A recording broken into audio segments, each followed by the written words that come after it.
Dark red blood dripped onto the cold floor. She used her last breath to cling to her child's life. The camera pans across Elena's tattered, expensive cashmere coat, revealing her blood-soaked blue dress as she collapses outside the emergency room at midnight. With a 7-month pregnancy and her body covered in torture wounds, her pale lips uttered a name that silenced the entire room. Raphael Moretti. On the other side of the city, the most powerful man in the underworld stood up abruptly, his usually cold face now betraying the intense trembling in his hands. A storm of blood is about to paint Chicago red tonight. In the shadow economy of Chicago, a narrative of brutal consequence begins to unfold.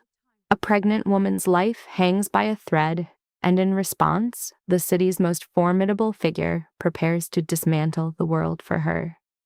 This is the chronicle of Elena Voss, a woman once a strategic piece, now destined to become a sovereign power. The story commences within the Chicago Memorial ER, where unsteady lights pulse with a sinister rhythm against the howling fury of the Lake Michigan wind. A sensible person would seek shelter from such a storm. Elena Voss, however, was hemorrhaging in a stranger's taxi. At 11:47 p.m., she falters through the automatic doors, supported by a driver whose face had etched 20 years of terror in 20 minutes. Her fine coat is ruined, parting to reveal a blue dress stained crimson from the waist down. Each finger leaves a scarlet testament on the floor. "Help," the driver whispers, his voice fractured. "Someone." From the nurse's station, 2 figures emerge. The younger, Jessica, witnesses the tableau and the life drains from her face. "Gurney," Jessica commands an orderly, her body already in motion. "Immediately." In that instant, Elena's strength abandons her. The cab driver barely intercepts her fall, his own limbs trembling. "She only said drive. The infant." Jessica is beside them, searching for a pulse. It is a faint, thready whisper of life. "Gestation?" she asks. 7 months. The answer is a ghost of a word from Elena's lips, her accent a weary, foreign sound. "Please, my child." "On the gurney and moving," Jessica probes with professional urgency. "What caused this? An accident? Were you assaulted?" Elena's gaze remains fixed on the ceiling, a vacant stare into nothingness. Her lips form words, but they are born without sound. "Stay with me," Jessica insists, clasping her hand. "Your name?" Faintly, "Elena Voss."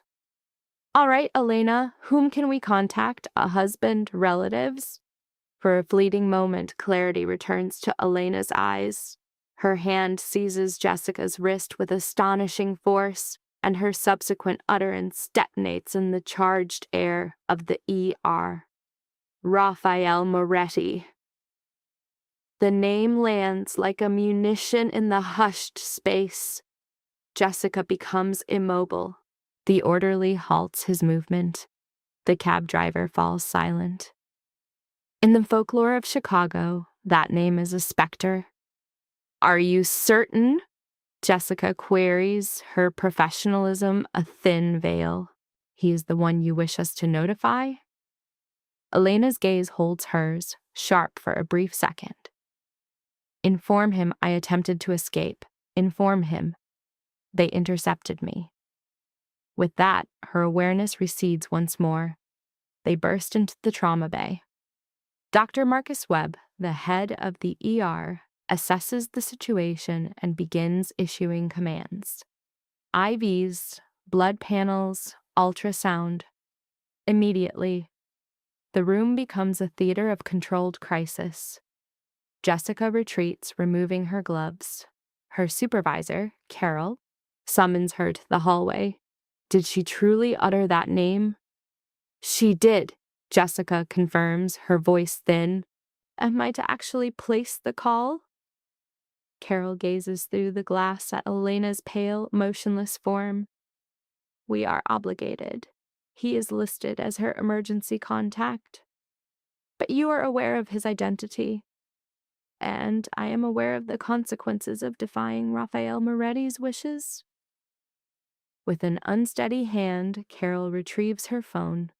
30 years in Chicago, emergency rooms had granted her access to the necessary numbers. After several connections, a voice as cold as a mortuary drawer answers, "Identify yourself." "This is Carol Martinez at Chicago Memorial. I am calling regarding Elena Voss. Is she alive?" The question severs her sentence. Carol swallows. "Yes," precariously. "She is in critical condition and named your employer as her contact." A heavy silence hangs on the line, laden with menace. Then, "Do not permit her to die. We are en route." The connection terminates. Carol lowers the phone. Jessica is watching, her eyes wide. "What was their message?" "They are coming." Carol looks at the clock.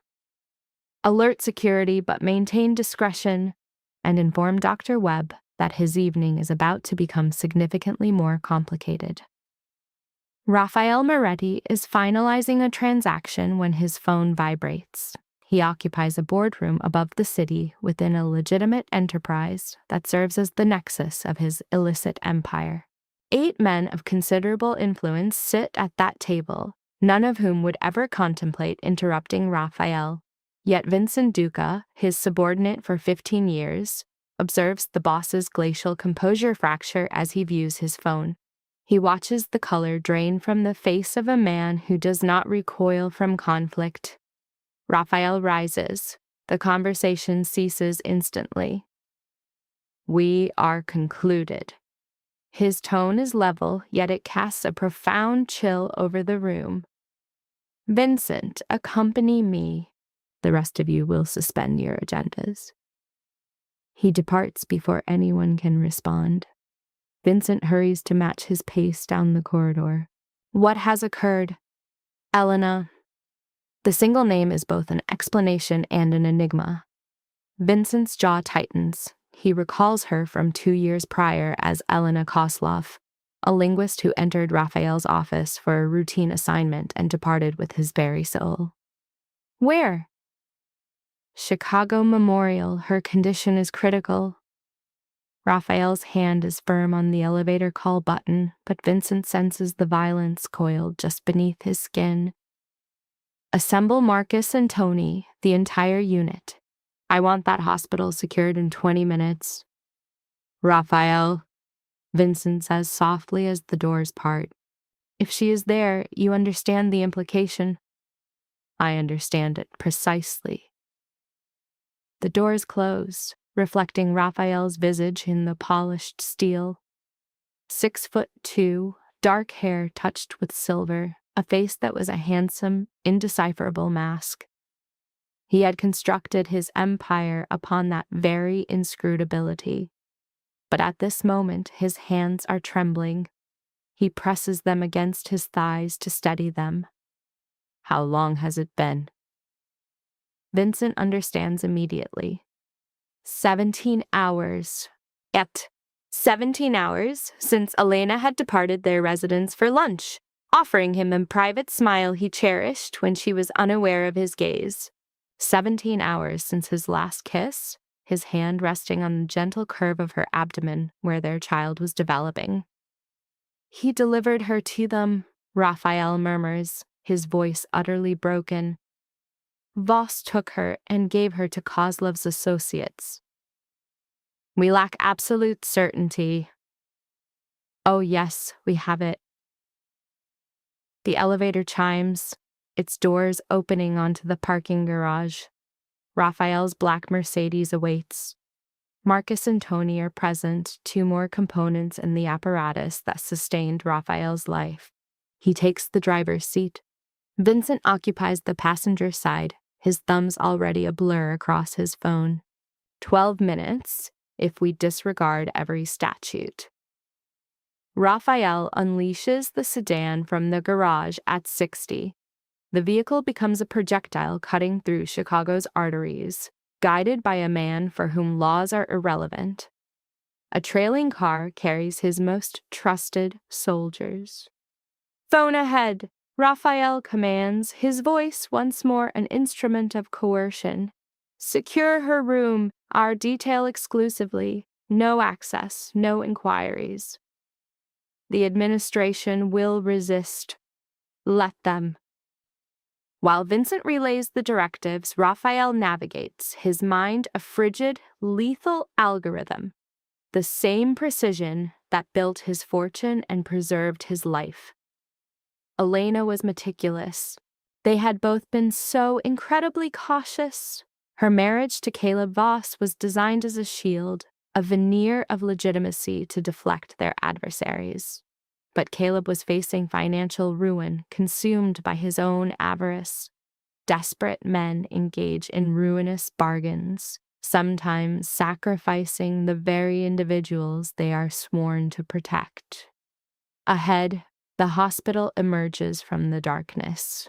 Raphael brings the car to a screeching halt in the ambulance bay, defying all posted signs. He is out of the vehicle and through the doors before Vincent can react. The ER is a portrait of typical Friday night chaos. Weeping children, belligerent drunks, the ceaseless rhythm of medical monitors. At its center sits a weary admissions clerk who remains oblivious until Raphael stands directly before her. Elena Voss, her location. The clerk's head jerks upward, her eyes widen. Raphael often had this effect. Are you family? I am her contact. I will need to verify some form of... Raphael leans forward, placing his palms flat on the counter. His voice is a low rumble, more menacing than any shout. 20 minutes ago, your facility called with instructions not to let her die. I have arrived. Where is she? The woman's professional composure disintegrates. With a shaking hand, she types, Trauma Bay 3. Yet contemplation was a luxury he couldn't afford. Raphael was already in motion.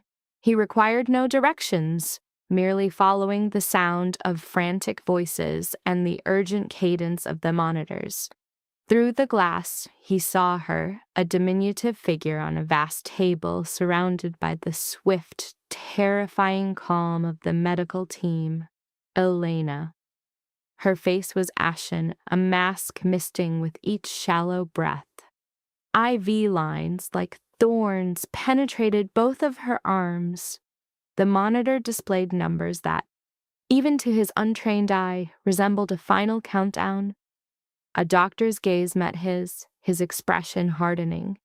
He spoke to a nurse, then exited the room. Mr. Moretti, he said, a statement, not a question. I am Dr. Webb. I'm her physician. The man paused, uncertain of their connection. What is her condition? For a moment, Webb's professional facade fractured, revealing profound fatigue. Frankly, she is fortunate to be alive. The blood loss was staggering. He enumerated her injuries from blunt force trauma, a brutal assault, and the fetus is in distress. Each word struck like a physical blow. Raphael's hands clenched into stone. Can you save them? We are attempting to, but I must know what transpired. Was this an accident? An attack? If she is bleeding, perform your function, doctor. I will perform mine. Webb's jaw set, but he gave a sharp nod.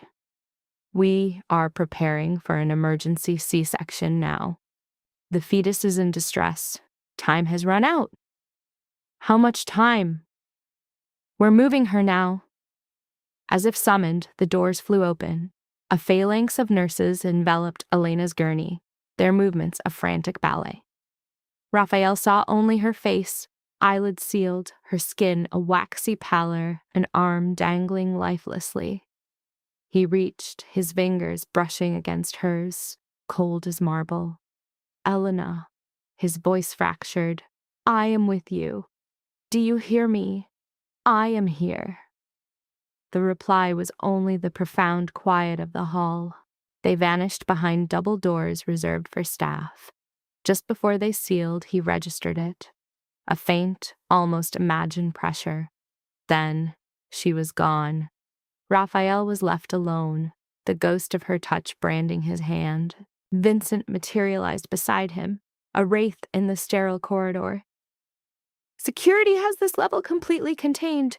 My men control every exit. Raphael remained motionless, his entire world compressed into the crimson stain on his hand. I need to know what transpired, he said, the words a near silent exhalation, a tone that always heralded a coming war. Every last detail. I need surveillance footage. I need identities. I want to know who looked at her before she entered that vehicle. It's being handled. Dominic is accessing all video feeds. My people are canvassing downtown. If there were any witnesses, we will find them. Raphael finally turned his gaze to him. Clove's enforcers are not known for their subtlety. They meant to deliver a warning to both you and Voss, but they miscalculated.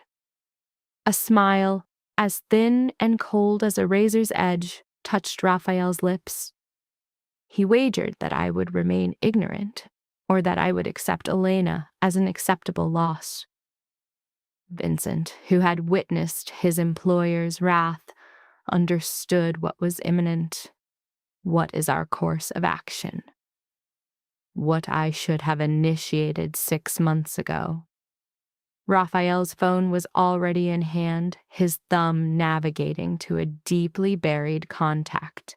Caleb Voss will cease to exist tonight, but I first require the identity of the man who sanctioned this operation. The phone rang 3 times before a gravelly voice answered. Moretti, I had not anticipated hearing from you again. I need information, S, the premium kind. Specify? Dmitry Klov's enterprise, who is his second in command in Chicago, who is authorized to target non-combatants. A tense silence stretched across the line. You understand this is an act of war, do you not? No, this is the end of one. Raphael's voice was frigid. Can you procure the names or can you not? Allow me 2 hours. You have 1. He disconnected the call. Further down the hall, a nurse glanced out, saw him, and swiftly retreated. Excellent. Let them fear. Vincent cleared his throat. You realize a direct move against Clove violates the treaty. That treaty became worthless the moment their hands touched her. And Voss? Raphael's expression was a mask of stone. I want everything. Financial statements, call histories, surveillance records. If the man broke wind in the wrong direction, I want it documented. Vincent gave a single nod and melted away, his phone pressed to his ear. Raphael remained, his will attempting to pry open the surgery doors, desperate for a report that would not shatter his world. Time warped and slowed. He paced, oblivious to the frightened stares of hospital personnel. 20 minutes bled into 30, then 40, then an hour that held the weight of a lifetime. At last, the doors opened. Dr. Webb appeared. His scrub stained a shade of red that turned Raphael's blood to ice. The child, he forced the words out. A flicker of empathy crossed Webb's features. She's alive, premature, but she is breathing. She is in the NICU. Relief struck Raphael with such force he had to brace himself against the wall. And Elena? Her condition is critical, but she is momentarily stable. The next 24 hours will determine everything. Webb stripped off his bloodied gloves. Mr. Moretti, the person responsible for this, intended for her to die. She has multiple fractures, internal hemorrhaging. This was a prolonged, brutal assault. This was not a random act. I am aware. Had she arrived any later? But she did not. Raphael's voice was like forged steel. Because she is a survivor. When may I see her? She is in recovery. Perhaps in 1 hour, perhaps 2. Webb paused. The authorities will need to speak with her. The authorities will have to wait. I am legally obligated to file a report. Then file your report. Fulfill your duty. Raphael held his gaze. But Elena speaks to no one until I authorize it. Is that understood? Webb seemed poised to object, but thought better of it. Recovery room 4. I will send a nurse for you. With that, he departed. For a brief moment, Raphael allowed himself to sag against the wall, the immense gravity of the last 2 hours descending upon him. His daughter was alive. Elena was alive. Nothing else mattered. The rest would be addressed with fire. Vincent reappeared, his expression a thunderous grimace. I've found something. You are not going to want to witness this. Show me. Within a small office, Vincent opened a laptop. A grainy, monochromatic image of a street corner materialized. The timestamp read 3:47 p.m. 8 hours prior. A black SUV sat parked. 2 men exited, built like monoliths with the crude haircuts of hired muscle. They approached a respectable-looking apartment building and one place to call. 30 seconds passed and the front entrance opened. Caleb Voss emerged. Raphael became utterly still. On the screen, Caleb conversed with the men who gestured toward the SUV. Caleb consulted his watch and gave a small nod. One of the men entered the building. He reemerged, forcibly escorting Elena. She was resisting fiercely. Even in the low-quality video, Raphael could perceive her struggle for survival. Caleb spoke to her, his words inaudible, but his mouth formed them with chilling clarity. Then he turned his back on her and re-entered the building. The men forced Elena into the SUV and sped away. Caleb lingered for a moment, checking his phone as if awaiting a message, before he too vanished back inside. Raphael stared at the frozen image of the man who had sworn an oath to protect her, now casually consigning her to slaughter. There is more, Vincent said, accessing another file. Financial records. Voss had been liquidating assets for months, submerged in gambling debts owed to dangerous people. Clove's organization? Yes, and 3 days ago, a substantial deposit appeared in his account. It erased his entire debt. Vincent's voice was laced with fury. He sold her, Raphael. He traded his pregnant wife to settle a gambling marker. The laptop's screen spiderwebbed under Raphael's grip. He had shattered it unconsciously, the plastic groaning like a snapping bone. He slowly retracted his hand, flexing fingers that ached to be wrapped around Caleb Voss's throat. His current location? At his residence, the downtown condo. He arrived around 6 p.m., ordered food, watched a film, and was asleep by 10:30. Vincent was seething with contempt. He believes he has succeeded. Raphael rose. Bring me Marcus and Tony. I want Voss delivered here. No complications, no observers, no errors. What is your intention for him? Nothing. Raphael's smile was a shard of ice. Not immediately. First, I will visit Elena and my daughter. I will sit and observe them breathing, and I will remember that they endured. Then, once I am assured of their safety, I will educate Mr. Voss on the precise consequences of touching what is mine. Vincent nodded and departed to make the arrangements. Raphael resumed his pacing, his mind a cold, strategic engine. Voss was the nexus, not merely for vengeance, but for comprehension. Klov's Chicago operation had maintained a low profile for years, honoring the established boundaries. This assault was a formal declaration of war, yet it was also clumsy, and Klov was never clumsy. Targeting a pregnant woman in the light of day was not standard procedure, which implied a serious malfunction in the system. This entire situation suggested one of two possibilities. Either Voss had fed Klov a fabrication about Elena, or a rogue element was operating without sanction. A nurse appeared in the doorway. "Mr. Moretti, she has regained consciousness and is asking for you." Raphael trailed her through sterile uniform corridors, a labyrinth for the broken. Recovery Room 4 was at the corridor's end, flanked by two of his men who acknowledged him with a silent nod. Inside, Elena was a diminutive form lost in white linens, ensnared in a lattice of tubes and monitors that beeped her back to the world. But her eyes were open, dark pools that fixed on him the instant he entered. "Raphael," she breathed, her voice a delicate ruin. He approached the bed, carefully taking her hand. "I am here. Our daughter is alive. She is in the neonatal unit. She is small, Elena, but she is a survivor like her mother." He smoothed her hair back, his touch gentle in defiance of the inferno within him. Tears traced paths down her cheeks. "He handed me to them. Caleb." He simply opened the door and allowed them to take me. "I was certain they would kill me."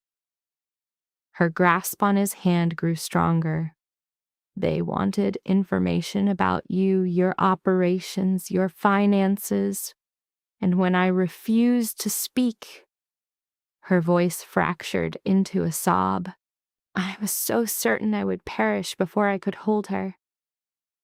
Raphael leaned closer, his forehead resting against hers in a silent oath. "You are not going to perish, nor is she. I give you my word." "What is your plan?" It was the question he anticipated, the one that would trigger the inevitable. He pulled back just enough to meet her gaze. "Is one even necessary?" Elena studied his face, recognizing the unvarnished truth he made no effort to conceal. "He is deserving of a fate worse than death. I know this." "Then you shall grant it to him." Her voice was a mere whisper, yet it was threaded with pure steel. "Make him comprehend the gravity of his actions. Ensure he can never shatter another life." With a gentle press of his lips to her hand, Raphael offered a fragile promise. "You must recover. I will resolve the rest." "I have to see our daughter," she insisted, "when your strength returns." He rose, the imperative to act warring with his desire to stay. "Guards will be posted. None shall enter without my word." "Raphael," she whispered, her hand finding his once more. "Thank you for retrieving me." The sentiment struck him with more force than any blow. The idea that a world could exist where he would not ignite creation itself for her was unthinkable. Always. Leaving the hospital's sterile silence, he met Vincent as their corridor. "Marcus is with Voss, en route to the Ashland warehouse." "Excellent." Raphael glanced at his watch. 2:30 in the morning. "Has the intelligence from S arrived?" 10 minutes prior. Your intuition was correct. The act was orchestrated by Klov's crew. A pair of siblings, Alexei and Mikhail Petrov, operate as Klov's instruments in the Chicago network. S's report clarified. The directive, however, was for a simple demonstration of power, a warning. She was to be intimidated, a symbol to prove your own vulnerability. Raphael's jaw tightened into a knot of fury. Then why was she brutalized? Because Voss convinced them she possessed critical information, perhaps about the weapons transfer scheduled for next month. Vincent's tone was heavy with contempt. He manufactured a pretext for violence, hoping their methods would conclude the matter before the trail led back to him. A move both clever and profoundly foolish. Caleb Voss attempted a treacherous balancing act, settling his obligations to Klob while disposing of a wife privy to his sordid affairs. He gambled on Raphael remaining ignorant or misdirecting his wrath entirely toward Klob, a fatal miscalculation. The Petrov brothers, what is their position? We have them under surveillance, last located at a club within the Ukrainian village. Acquire them. I require them conscious. Raphael moved toward the exit. And assign someone to Elena's side, an individual she trusts. And your objective? I am going to engage in a conversation with Mr. Voss. The warehouse district at 3 a.m. was a necropolis of commerce, its structures like slumbering behemoths. Raphael's vehicle approached a featureless edifice, its windows sealed with plywood beneath a 6-year-old notice of condemnation. The interior, by contrast, was immaculate, its atmosphere controlled and soundproofed, a chamber engineered for difficult dialogues. Marcus, a man defined by scarred hands and desolate eyes, greeted him. He awaits in the rear. He has been weeping for the last 20 minutes. Appropriate. Raphael traversed the cavernous space, past silent shipping containers, toward an office built for this very purpose. Caleb Voss was secured to a chair bolted to the concrete, his fine suit in tatters. His gaze lifted as Raphael appeared, a vessel of pure, unrefined terror. Raphael, thank heaven, he stammered. This is a profound misunderstanding. I am unsure what is happening. Your men seized me from the street. Raphael procured another chair, positioning it before him in absolute silence. Voss struggled to swallow, attempting his plea anew. Listen, should this concern Elena, I can clarify the situation. She has been exhibiting paranoia. My concern for her has been immense. Be silent. Voss's jaw snapped shut. Raphael began his assessment.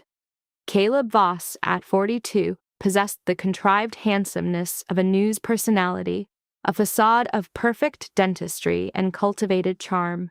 He had forged a career on the incarceration of others, celebrated as the incorruptible district attorney. The media adored this narrative, as did the mayor. A gilded path lay before him, until this moment.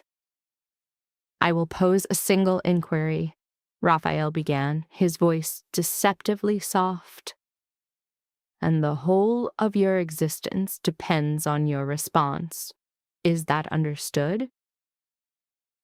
Voss gave a series of frantic nods. Why? I simply need to understand. Why did you consign your pregnant wife to men you knew would subject her to a torturous end? The question was delivered with a chilling casualness. Was it avarice, cowardice, or ambition? I wish to comprehend the calculus that leads a man to view the woman carrying his child as collateral. Voss's carefully composed face simply disintegrated. The outcome was never meant to be so severe. They gave their word it was merely a conversation, a message to you.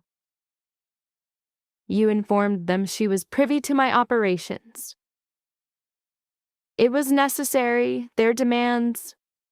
He trailed off, recognizing the chasm he had just opened. Necessary, Raphael repeated, dissecting the lie. Because her perceived uselessness would turn their attention back to you. Thus you painted her as a target of high value, ensuring they would take the bait. He leaned closer. Tell me, Caleb, at what point did you decide your wife's life was an acceptable price for your gambling addiction? I did not wish for her death, Voss wept, tears carving paths down his face. I only required additional time. I believed she could endure it. She possesses more resilience than she appears. She is. Raphael struck him. The blow was not born of rage, but of cold, surgical precision, splitting Voss's lip and snapping his head aside. Do not! Raphael's voice was arctic. Do not presume to speak of her strength as if you did not just attempt to pulverize it. Voss was now sobbing uncontrollably. Please, I am sorry. I will do anything you ask. That is correct, you will. Raphael stood retrieving his phone. You will provide every detail of your arrangement with Klav's syndicate. Names, dates, figures, every communication, every transfer, every soul you sacrificed to protect your own skin. It is impossible. They will murder me.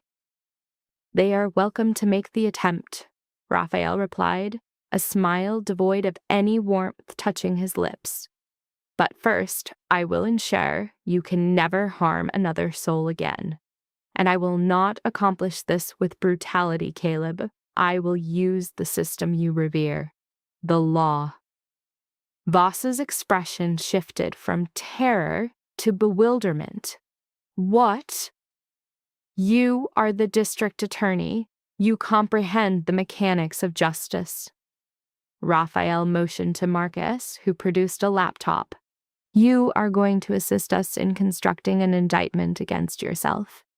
Financial records, communications, all evidence of your corruption. When we conclude, you will be the centerpiece of a criminal conspiracy so vast, so flawlessly chronicled that you will perish in a penitentiary you helped populate. You cannot do this. I possess your banking history. I have video documentation of you delivering Elena to them.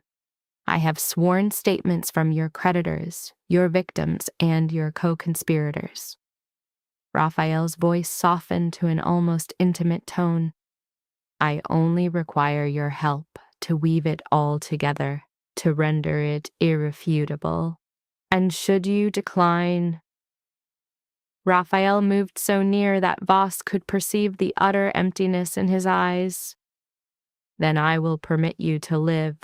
I will see to your freedom, and then I will contact Dmitry Klav and inform him how you manipulated his men to attempt the murder of my unborn child without his sanction. He let the silence hang. How do you imagine he will react, knowing you played his soldiers, knowing you brought the focus of federal agencies to his operations? Every trace of color vanished from Voss's face. He will. Precisely. Therefore, you may cooperate and face incarceration, or you may refuse, and I will reveal everything to Clove before dawn. Raphael straightened his posture. The choice is yours. It required less than 30 seconds for Voss's resolve to turn to dust. As the sun crested over Chicago, Raphael was in possession of everything. Voss confessed for 3 uninterrupted hours, each admission more damning than the one before. Wire fraud, racketeering, tampering with evidence. The catalog of his sins was endless. Raphael stood by as Marcus escorted Voss to a vehicle. He would be deposited at a police precinct in 2 hours. An anonymous report was already being filed. By midday, the scandal would detonate across every news outlet in the city. His phone illuminated. It was Vincent. We have the Fetrov brothers in our sights. Where? Attempting to board a flight to Toronto. A moment of quiet passed. Do you want us to intervene? Raphael visualized Elena's face, her silent plea for him to choose a different path. He saw his daughter tethered to a machine because 2 hirelings deemed her mother expendable. No. Permit them to board the flight. Allow them a moment of comfort. Let them savor the illusion of escape. Raphael's smile was pure frost. Then establish a channel with Clove. Inform him I require a meeting tonight, and he should be accompanied by his nephews. You are offering them to Clove? He sanctioned an assault on a pregnant woman based on zero credible intelligence. His own agents deviated from the plan, transforming the operation into a public relations catastrophe. That is a sign of poor discipline, Vincent, the sort of error that can compromise an entire enterprise. Raphael was already moving toward the exit. Kozlov adheres to an older tradition. He will feel compelled to manage his own internal failings, and he will do so in a manner that serves as a lesson about the consequences of breaking protocol. You maintain clean hands, precisely. I am not initiating a territorial conflict over two incompetents who cannot execute a simple directive, but I am unequivocally establishing that Elena is beyond their reach. He entered the Mercedes. How is she? She is stable and conscious, and asking for you. The baby is fighting. They believe she may be removed from the ventilator tomorrow. Raphael released a breath he hadn't known he was holding. I am returning to the hospital. Coordinate the meeting with Kozlov for this evening on neutral territory. And Vincent. Yes? My gratitude. A brief pause. She is part of the family, boss. We protect what is ours. Raphael ended the call, directing the car toward Chicago Memorial, toward the two individuals who now constituted his entire universe. The metropolis stirred around him, embracing a new day. Commuters filled the trains. Cafes hummed with activity. And the world continued its rotation as if the previous night's savagery had been but a fleeting nightmare. But it was real. And by the time this concluded, Chicago's underworld would understand that Raphael Moretti's forbearance had its limits. Certain boundaries, once violated, are erased forever. As he maneuvered the car into a hospital parking space, his phone vibrated with a notification. A breaking news alert. A prominent district attorney had been apprehended in a sweeping citywide corruption investigation. Raphael permitted himself the faintest trace of a smile. The conflagration was only just beginning. The room carried the scent of antiseptic and profound dread.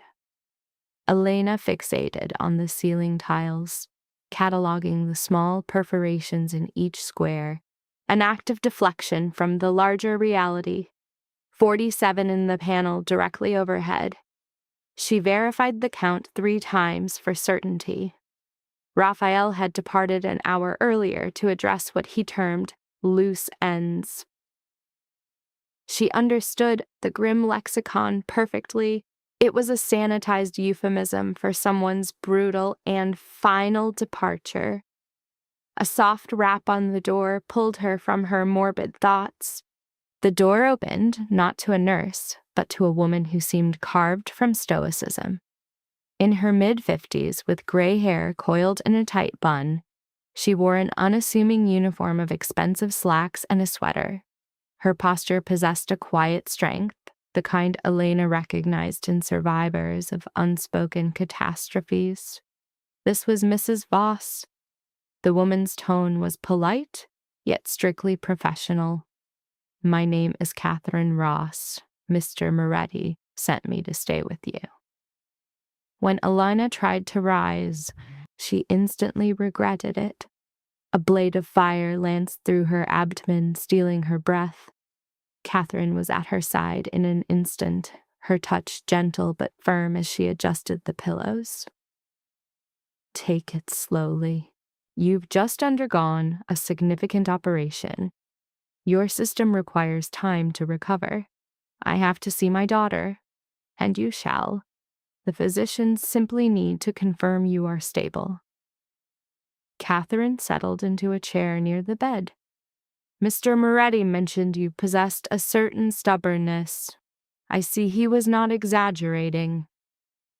A faint smile touched Elena's lips despite the circumstances.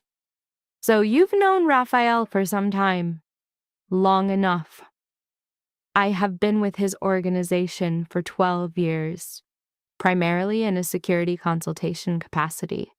On other occasions, I manage scenarios demanding a more delicate approach than Marcus or Tony can offer. She produced a tablet. I am here to ensure your safety and comfort. Request anything you require. What Elena required was her child in her arms and her husband in a grave. But she kept this singular desire locked deep inside. What is the situation outside this room? The media coverage, I mean. Catherine's features hardened almost imperceptibly. You are unaware. They took my phone. It's a hospital rule during recovery. Perhaps it's for the best. Nevertheless, Catherine turned the tablet so Elena could view the headline. District Attorney Caleb Boss implicated in sweeping corruption investigation.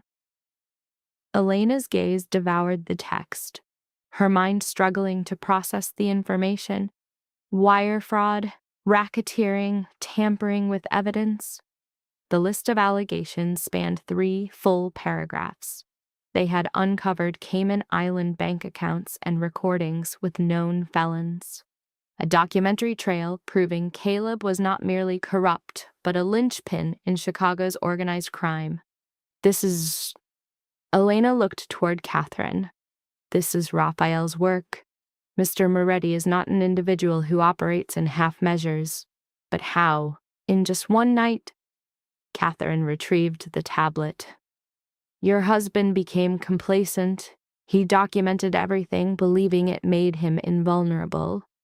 Raphael's people merely needed to know where to begin their excavation. She paused. And they needed to persuade the correct individual to illuminate the path. Elena understood immediately. Raphael hadn't just exposed Caleb. He had methodically dismantled him, leaving him with only the choice of facing trial. It was a sentence far crueler than death. Caleb's entire existence was built on his reputation as the city's righteous prosecutor. Now, that identity was reduced to ash, and he would be forced to watch it all burn from within a prison cell. He deserved it. Elena's voice was as hard as flint.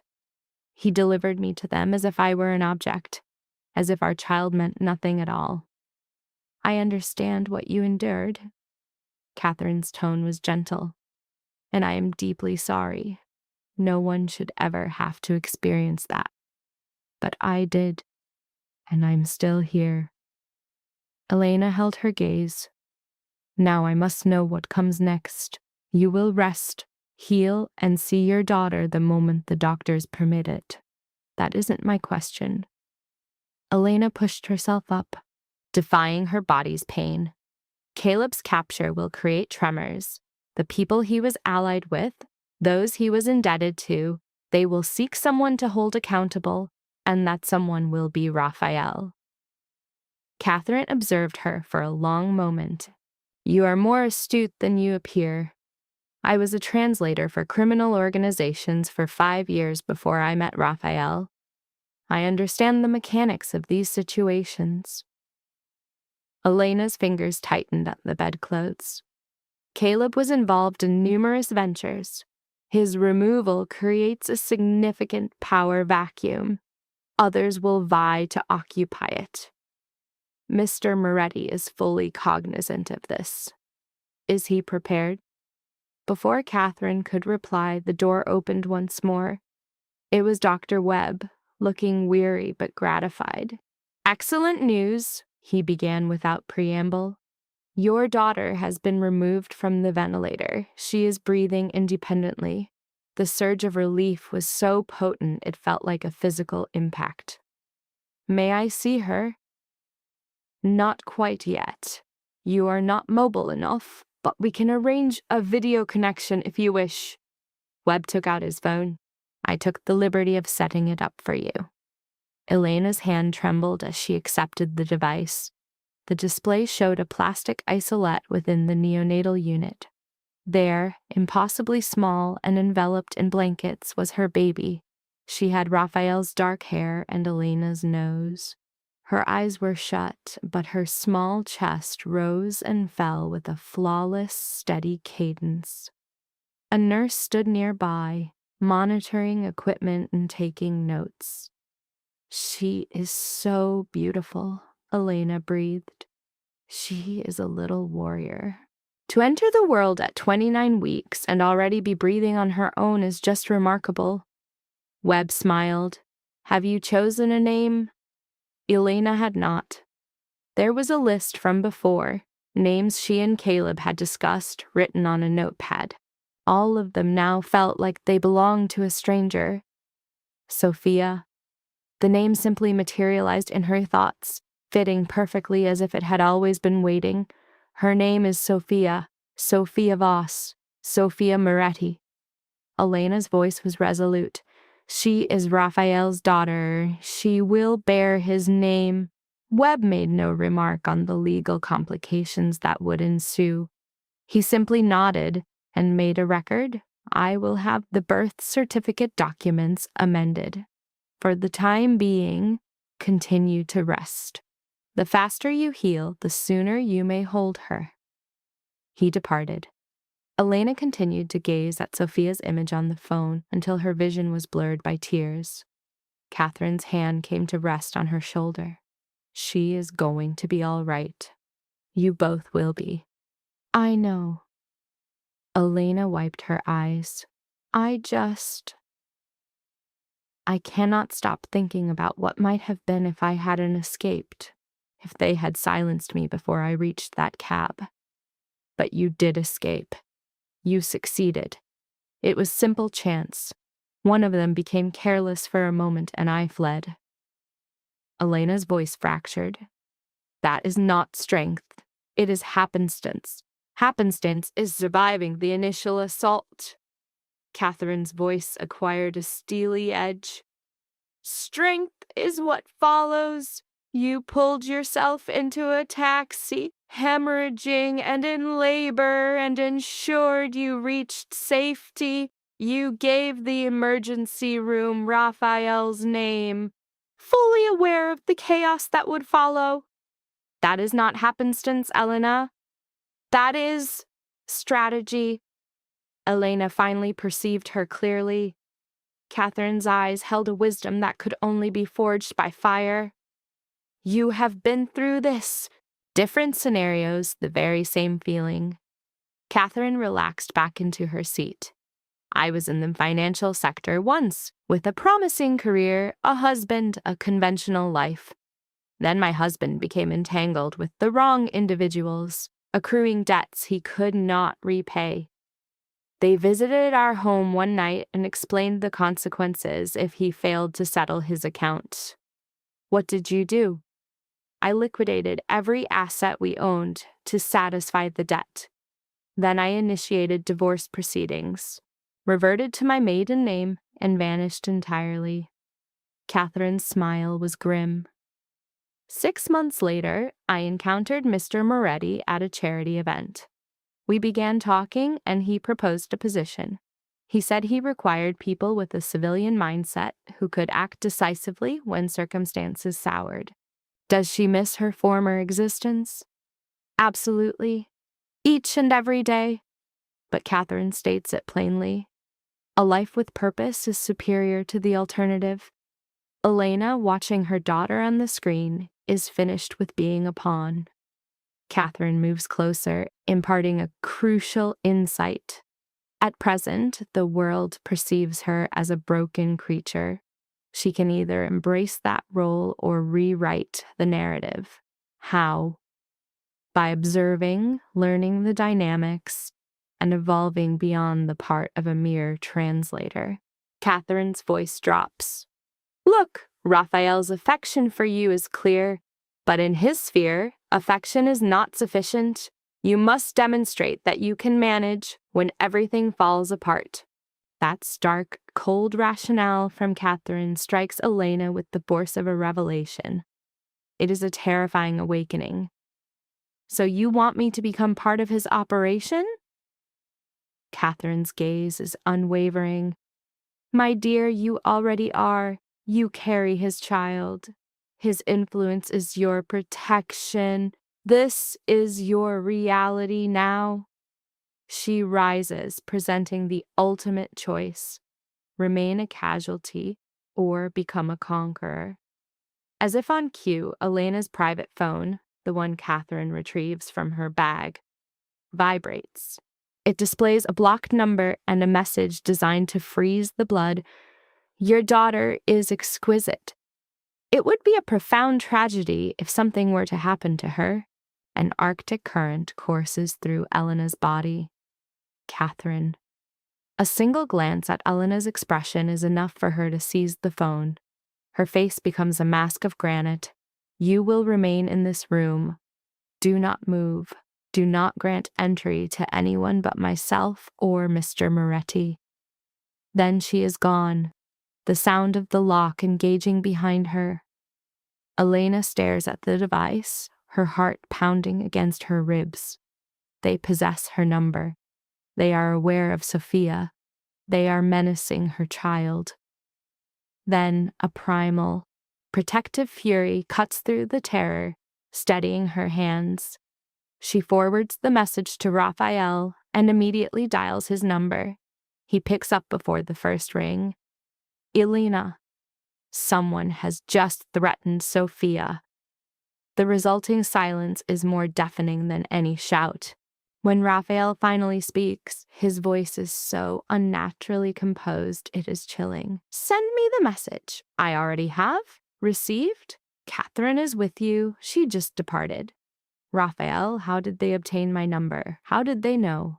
I don't know yet, but I will ascertain the source. She hears the sound of a car door closing. I am 10 minutes out. Do not exit that room. I am not going anywhere. But Sophia? Vincent is already at the hospital. I assigned a full security detail to her the moment she was born. His voice softened fractionally. She is secure, Elena. I give you my word. The connection ended. Elena sat there, phone in her hand, feeling a fundamental part of her psyche shift. Catherine had been right. She had harbored the fallacy of a bifurcated life, one part untouched by Raphael's dominion. A futile notion. Invoking his name at the emergency room was a declaration of allegiance. Now she had to comprehend the protocols of this new reality. 15 minutes passed before the door opened to reveal Raphael, appearing as if he'd aged a decade since their last conversation. He moved to her directly, enclosing her in a cautious embrace. While mindful of her injuries, his hold was firm enough to transmit the war drum cadence of his heart. My deepest apologies, he murmured, his voice strained. The responsibility is mine. My protection detail was compromised. This isn't your failing. It belongs to whoever orchestrated this message. Elena leaned back, her gaze locking with his. Do you have a name? We are tracing the signal. It's a disposable phone, yet even those leave digital footprints. He sat beside her, his hand enveloping hers. Vincent is managing it. Should this be Kozlov's faction? It is not, Elena interjected, struck by her own certainty. Kozlov would issue a warning, not authorize an execution. His men acted independently, a mess he will inevitably sanitize. This is a new player, one who is aware of Sophia and is unafraid to leverage her existence. Raphael merely observed her, his expression an unreadable mask. You have analyzed this. There has been little else to occupy my thoughts. Her grip tightened on his.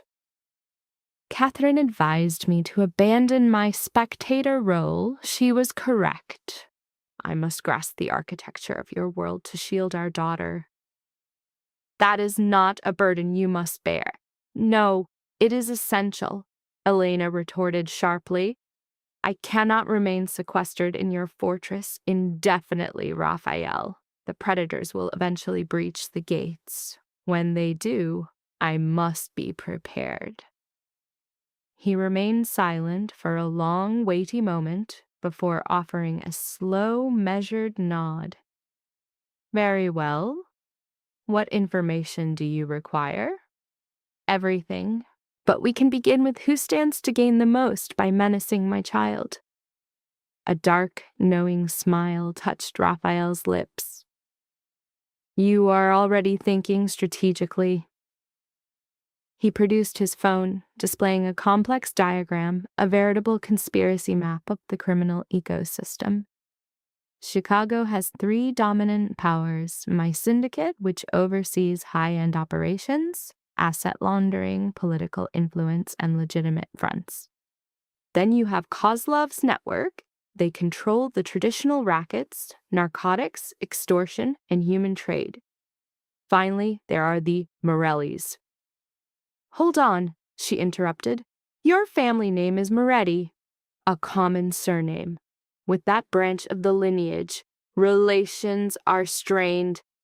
Raphael enlarged a section of the chart. They command the south side, gaming, usury, and construction rackets. For years, a delicate truce held, each to their own territory, until Caleb was apprehended. A muscle flexed in Raphael's jaw. You see, your former husband was more than a corrupt officer. He was a utility. He made sensitive issues vanish for powerful figures. With him removed from the equation, a frantic scramble to erase history has begun, and you are the one they hold responsible. They are aware of my connection. I ensured they were. His gaze drilled into hers, alight with a fierce purpose. I wanted it known. I wanted the entire city to understand the consequences of harming you. Elena's throat constricted, and this is why they target Sophia, to create leverage, to force you to retreat. Alternatively, Raphael countered, pacing to the window, they aim to ignite a full-scale war. An aggressive response makes me appear unhinged, a passive one, weak. In either scenario, another party profits. Who? But his answer was forestalled by Vincent's appearance in the doorway. His face was a neutral canvas, a sign Elena recognized as a harbinger of catastrophe. We tracked the phone, Vincent stated. The results are problematic. Deliver the news. Purchased with cash 3 weeks ago in Chinatown. Surveillance footage captured the buyer, a man in his late 20s wearing a delivery service uniform. Vincent displayed a photo on his device. Facial recognition provides a name: Danny Morelli, a low-level enforcer for the Southside family. Raphael became utterly motionless. Are you certain? 100%. And the situation deteriorates. Danny's elder brother, Michael, was among the men Caleb incarcerated 2 years ago. Fabricated evidence, perjured witnesses. The entire case was a construct to resolve outstanding accounts. Allow me to infer, Raphael said, his tone ominously quiet. You possess the evidence. Caleb's confidential files contained everything. Michael Morelli was framed. Vincent's voice was flat, devoid of emotion. And with Caleb's arrest, his past convictions are all under review. Michael's counsel has just initiated an appeal. The complete grotesque portrait materialized for Elena. So Danny holds Raphael accountable for vindicating his brother, but far too late. Had Caleb remained free, Michael would have languished and perished behind bars. Vincent went on. He has stage 4 cancer. His release is only happening because the foundation of the original case is collapsing. Raphael swore under his breath. This is not a maneuver for power. This is an act of pure vengeance. There is more, Vincent added, his expression grim. We just received intelligence. 3 of our safe houses were assaulted in the past hour. Synchronized strikes. They took nothing. They simply left a statement on the walls. What was the inscription? A message. You broke the code. Now we will break you. The room fell into a profound silence. Elena observed as Raphael absorbed the information. She witnessed the precise moment the concerned partner dissolved, supplanted by a persona far colder and more lethal. Who is aware of Sophia's existence? Raphael's voice was like ice. Hospital personnel, our trusted inner circle, and any party that has been conducting surveillance on the neonatal unit. Vincent presented another photograph, a security still from the medical center, a man in scrubs, face concealed, lurking near the NICU entrance. This individual has been present for 3 hours. He is not a hospital employee. Raphael moved with the speed of a thunderbolt. He was gone from the room before Elena could form a word, Vincent following closely. She was left in solitude, staring at the vacant doorway. Her daughter had officially become a target. Raphael's entire network was under assault, and she was confined to a hospital room, a stationary target. 5 minutes later, Catherine re-entered, securing the door behind her. We have a complication, I am aware, Vincent briefed us. No, a new development entirely. Catherine's expression was stark. I just received a communication from our contact. Law enforcement is preparing to execute raids on every single one of Mr. Moretti's known properties at dawn tomorrow. Every single one. But they lack sufficient cause. They possess it now. An informant has been supplying them with intelligence, falsified operational logs, manipulated financial statements, and a sworn affidavit. Catherine sank into a chair. It is a complete fabrication, but it is compelling enough to secure the warrants. Elena's thoughts were a maelstrom. This is a meticulously planned, multi-pronged attack. The threat against Sophia, the strikes on the safe houses, and now a sweeping police action. Someone is attempting to annihilate Raphael's entire world in a single decisive blow. The Morellis lack that degree of influence. No, Elena affirmed, but Caleb possessed it. She retrieved her phone, accessing the article detailing his capture. Observe the sequence of events. He is taken into custody.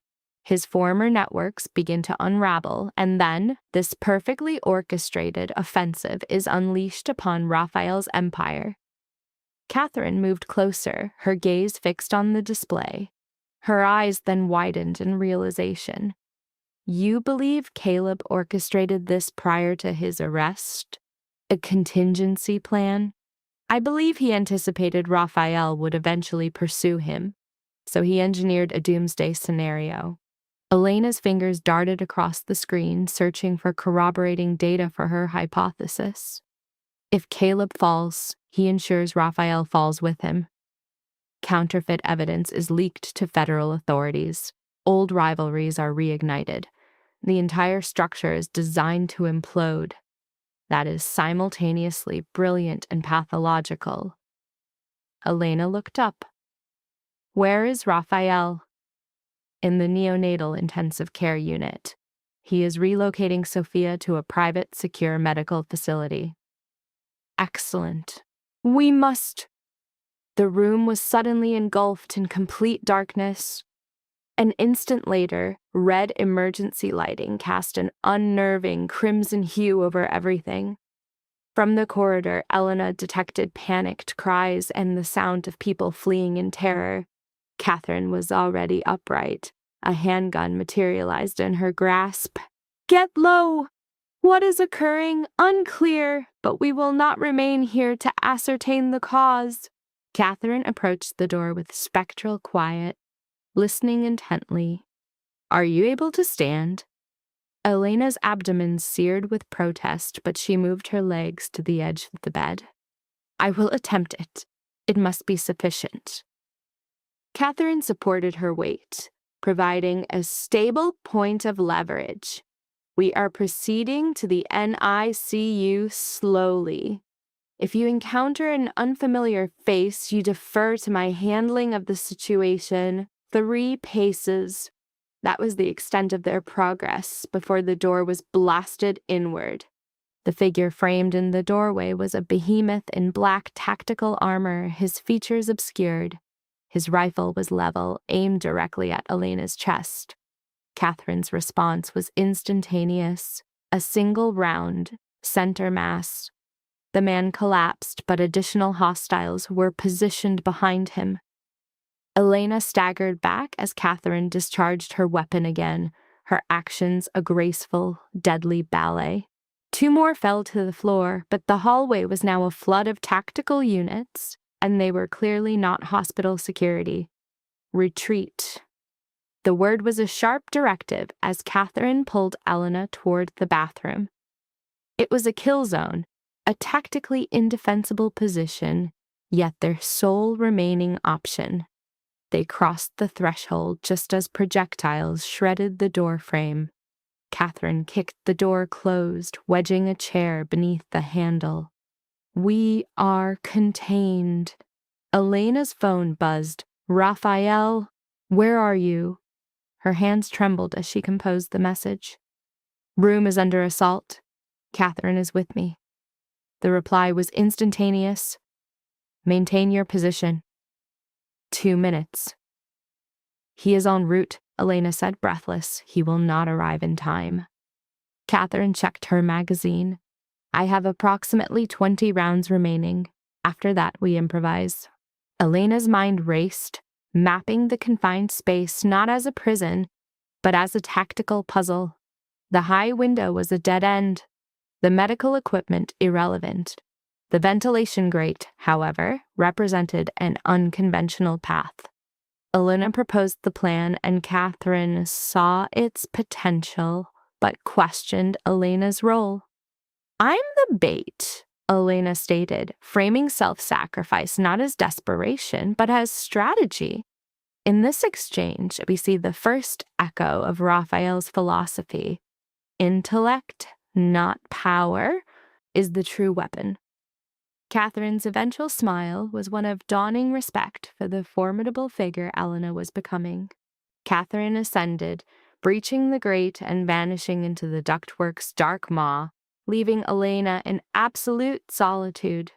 The door shuddered under relentless blows before finally exploding inward. An armed man entered, his expression shifting to a cruel smirk at the sight of his seemingly helpless quarry. But from above, the narrative violently shifted. Catherine descended like a figure of retribution, a falling angel of vengeance. 3 shots echoed. 3 assailants fell. As the remaining men recoiled, Raphael emerged, closing the trap. His arrival was not an entrance, but an overwhelming force of nature, with Marcus and Tony flanking him as extensions of his will. The trio moved with a brutal, synchronized grace that dismantled the tactical team in less than half a minute. Reaching Elena, Raphael's concern was immediate, his questions mapping her safety. Sophia was secure with Vincent. He embraced her, the kinetic energy of the conflict still thrumming through him. The hospital itself had become a compromised battlefield. They secured a wheelchair as Elena's strength failed, moving as a cohesive unit through corridors gripped by a palpable chaos. The NICU stood transformed into a fortified sanctuary, with Vincent and 4 armed men holding the perimeter. Within, Sophia slept, insulated from the violent collapse of her world. Vincent outlined the exfiltration plan. a private medevac helicopter awaited on the roof, promising a 20-minute journey to a secure location. Raphael's nod was all that was needed. The incubator was moved with surgical precision. Beside Elena's chair, Catherine stood as an unmoving sentinel. Elena's whispered question, "Who were they?" was met with Raphael's chillingly calm response, "Mercenaries." These were professional assassins, their assault meticulously designed to mimic a police action, an operation of staggering expense. The Morellis were the likely architects or perhaps another entity hiding behind their name. Kneeling by her chair, Raphael laid out the brutal truth. The conflict would escalate before it resolved, and he needed to sequester her for her own safety. Her refusal was a quiet, sharp dissent. She articulated a new paradigm. To be sent away was to become an isolated target. Proximity to him was their only true defense.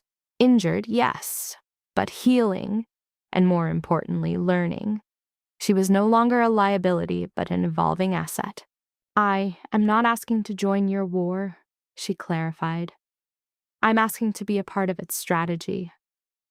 Raphael's glance toward Catherine was met with a shrug of validation. The logic was sound. An isolated target is a vulnerable one. Moreover, Elena's intuition had proven valuable. Raphael acquiesced after a long, searching look, his concession sealed with a single condition: absolute obedience to Catherine. The journey to the helicopter was unimpeded. The 18-minute flight carried them to a fortress north of the city. As they landed, Sophia's cries announced her presence, carving out her own space in a world of turmoil. Within a room that felt more like a bunker than a bedroom, Elena held her child for the first time, a profound, delicate weight. She made a vow into Sophia's hair, a promise that the cycles of violence would end with her. From the doorway, Raphael watched, a figure framed by shadows, and made his own pledge to unleash scorched earth retribution on their enemies. "I know," she replied, her gaze meeting his. "But let's be strategic." She countered his raw fury with a builder's vision. Where any fool could ignite a blaze, it took skill to construct something enduring. His smile was sharp as he reframed their mission. They would build an empire. Below, the city slept, oblivious to the storm gathering in its heart, unaware that a woman who had arrived bleeding in an emergency room was fundamentally altering the power dynamics of its underworld. Elena Moretti's role as a pawn had ended. She was now learning the moves of a queen. The safe house, nestled in 40 acres of woods, transformed from idyllic to ominous as night fell. At 3 a.m, Sophia's cries pulled Elena into these shadows. From the window, she observed the guards, spectral figures patrolling the perimeter. A dozen visible, many more implied. Raphael was fortifying their world. "Can't sleep," Catherine noted from the doorway, a mug of potent coffee in hand. "She's hungry every 2 hours, Elena explained, a wince of pain accompanying her movement. A nurse had called it typical for premature infants, but the relentless cycle felt like a century of lost rest. "You haven't slept in 3 days, Catherine countered, her gaze softening as she looked at Sophia, offering to take over. Elena declined, bound to the feeding schedule, every motion a testament to her body's pain. Her question about Catherine's wakefulness revealed a deeper truth. Raphael was in a midnight meeting, one that was still ongoing. Elena's focus sharpened. This was not a business meeting, but a council of war, a forum where, as Catherine stated, with unnerving calm, men arbitrated life and death. "Do you want the unvarnished truth?" Catherine asked. "Or the illusion that this isn't your reality now?" At Elena's ascent, the story unfolded. The hospital assault was no mere act of aggression. It was a high-cost, professionally executed operation. Raphael's analysis put the price tag for the mercenaries alone at over $2 million, a sum beyond the Morellis' liquid assets. This suggested they were not acting alone. On her screen, Catherine displayed the image of Antonio Morelli, the 60-something patriarch, a man who had ruled for 40 years and eluded federal prosecution. Raphael had believed an understanding existed between them, a fragile peace now shattered. A second image appeared. Marco, Antonio's grandson, a man in his late 20s with ambition burning in his eyes. For years, Marco had pushed to expand their territory north, a move his grandfather always vetoed to maintain a low profile. But with Caleb's recent incarceration, Marco saw a power vacuum, an opportunity to finally make his move. To Elena, Marco Morelli's image radiated a volatile synthesis of entitlement and brutality. This, she surmised, was the man who had hired the assassins. But the equation was more complex. Danny Morelli, the source of the initial threat, was not aligned with Marco. He was loyal to his uncle, Sal Morelli, who ran a rival faction locked in a bitter feud with Antonio's branch of the family. The two crews occupied different territories, fueled by years of animosity. Danny's motive wasn't expansion, it was a deeply personal vendetta. His brother, Michael, was imprisoned for a crime engineered by Caleb. In Danny's distorted view, Raphael was culpable for not exposing Caleb sooner, making him a target of this quest for retribution. The puzzle took shape. Marco was waging a war for territory, while Danny was on a crusade for revenge. Are they working together? This was the central, unresolved question. It was the enigma Raphael was attempting to solve in his council. As if on cue, Catherine noted the meeting was concluding, suggesting Raphael would want to brief Elena himself. He really doesn't need to, Elena began, but Catherine interjected. Oh, trust me, he does. The paradigm had shifted. Elena was no longer just a partner, but the mother of his heir. This status placed her irrevocably on the board. The only remaining question was her role, pawn or queen. Just then, approaching footsteps heralded Raphael's return, looking worn by the weight of command. You're awake, he said softly, a deep weariness in his voice. So are you, she replied. He glanced at Catherine, who confirmed she had provided Elena with the strategic overview, the shape of the hurricane they were inside. Raphael affirmed the decision, pulling a chair close. He then laid out the grim reality. They were fighting a multi-front war. They faced Marco Morelli's strategic aggression, Danny Morelli's personal vendetta, and a third, unseen enemy. A ghost within their own ranks, feeding critical intelligence to federal authorities. The betrayal was not just external, but internal as well. A twitch in Raphael's jaw signaled the fracture. The word rat descended upon the room with the finality of an execution. Elena understood the term's gravity. It signified not just leaked secrets, but the corrosion of trust, the birth of paranoia. The question of a name was met with news of an internal audit by Vincent into all cleared personnel. The list was short, populated by loyal veterans, a fact Raphael found impossible to reconcile. Yet the unthinkable had to be considered. Elena adjusted Sophia, a portrait of innocence amid the unfolding corruption. What of Caleb? Could he have seeded a traitor within the organization long before this began? The idea struck Raphael with a chilling force.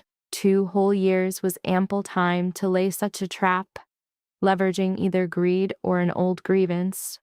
Catherine then posed a different query. Was anyone recently passed over, left feeling resentful?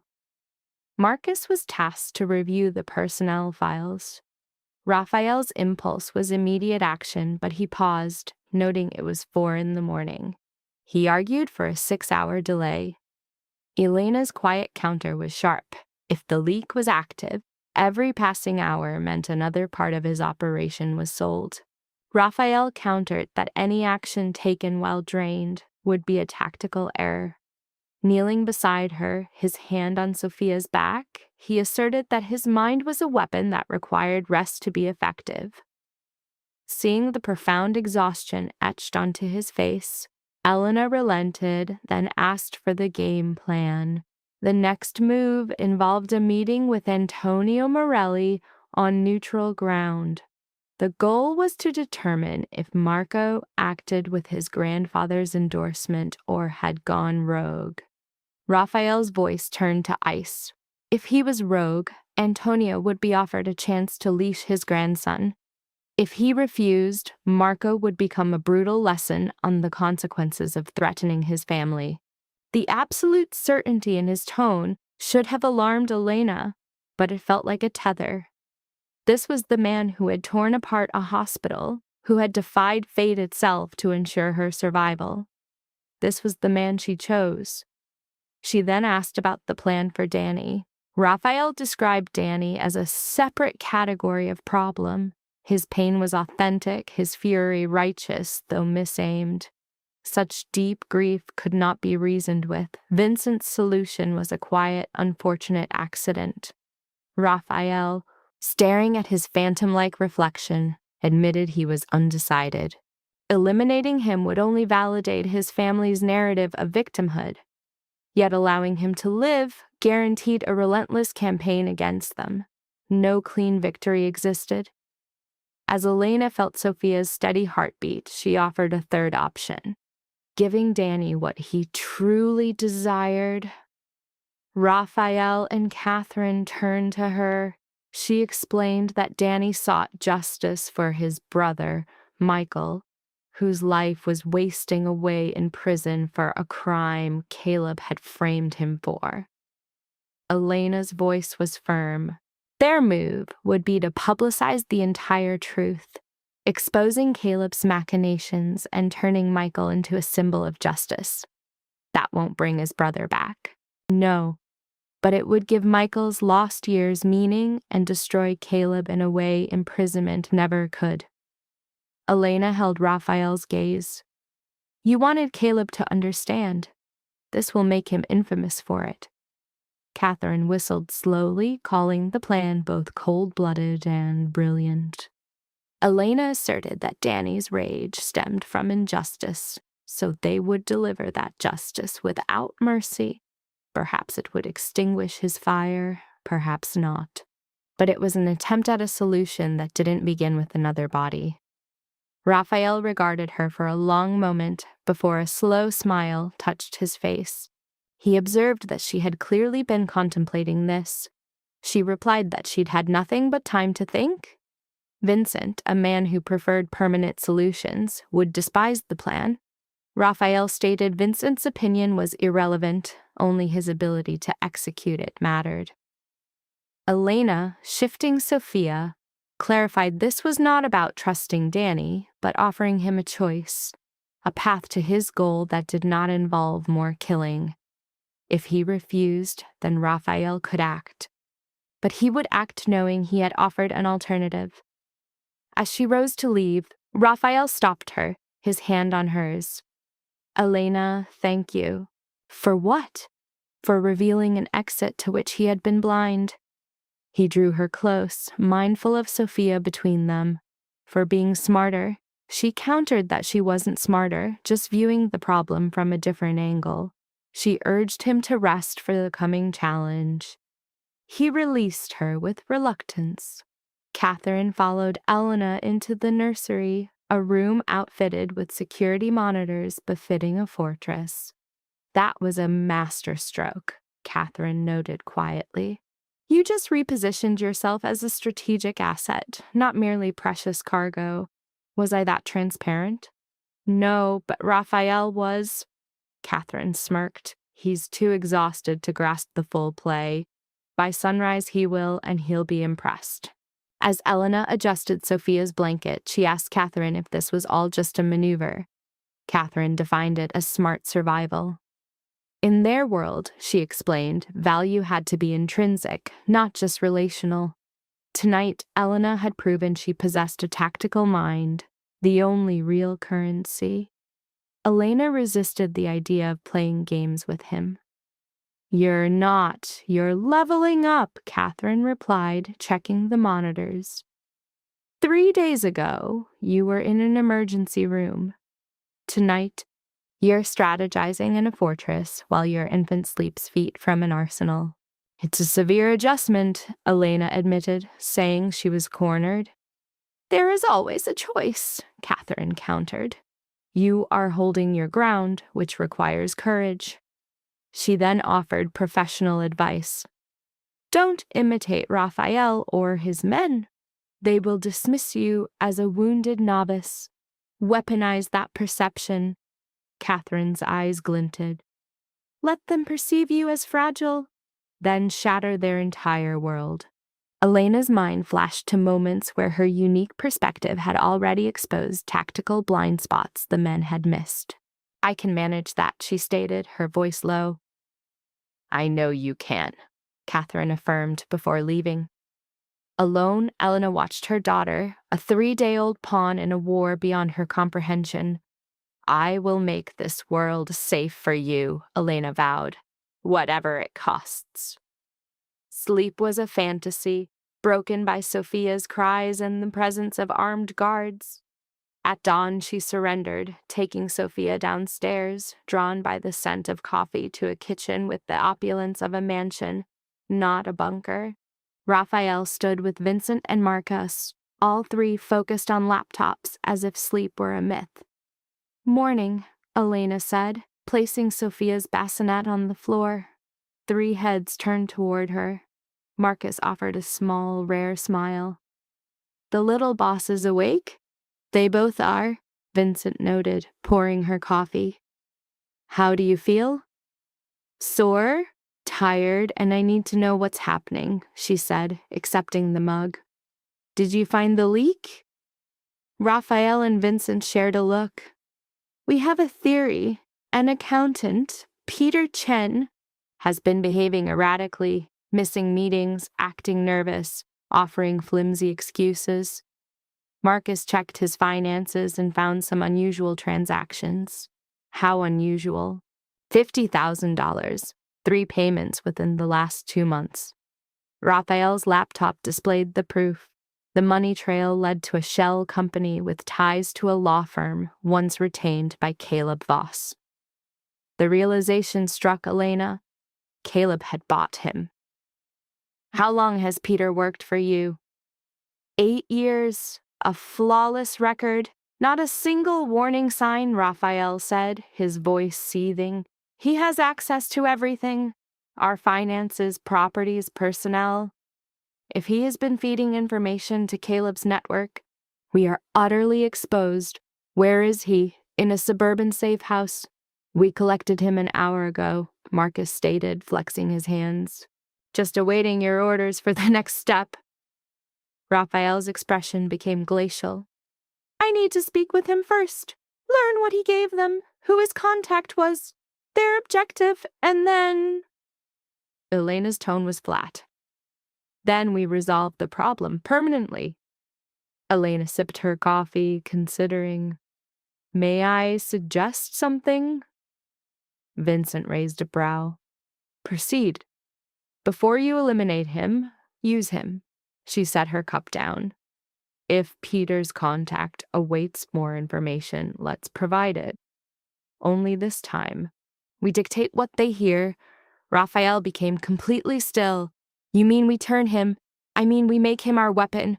A strategy began to form. Using Peter as a channel for false information, a lure for an unseen enemy. Elena envisioned a performance of weakness, a stage for a precise counterstrike.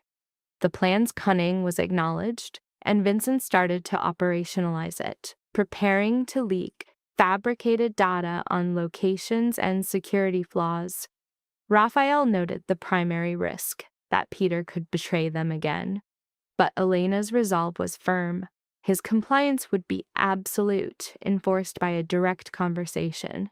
Peter must be made to understand that his survival depended on total obedience, with constant surveillance ensuring his performance.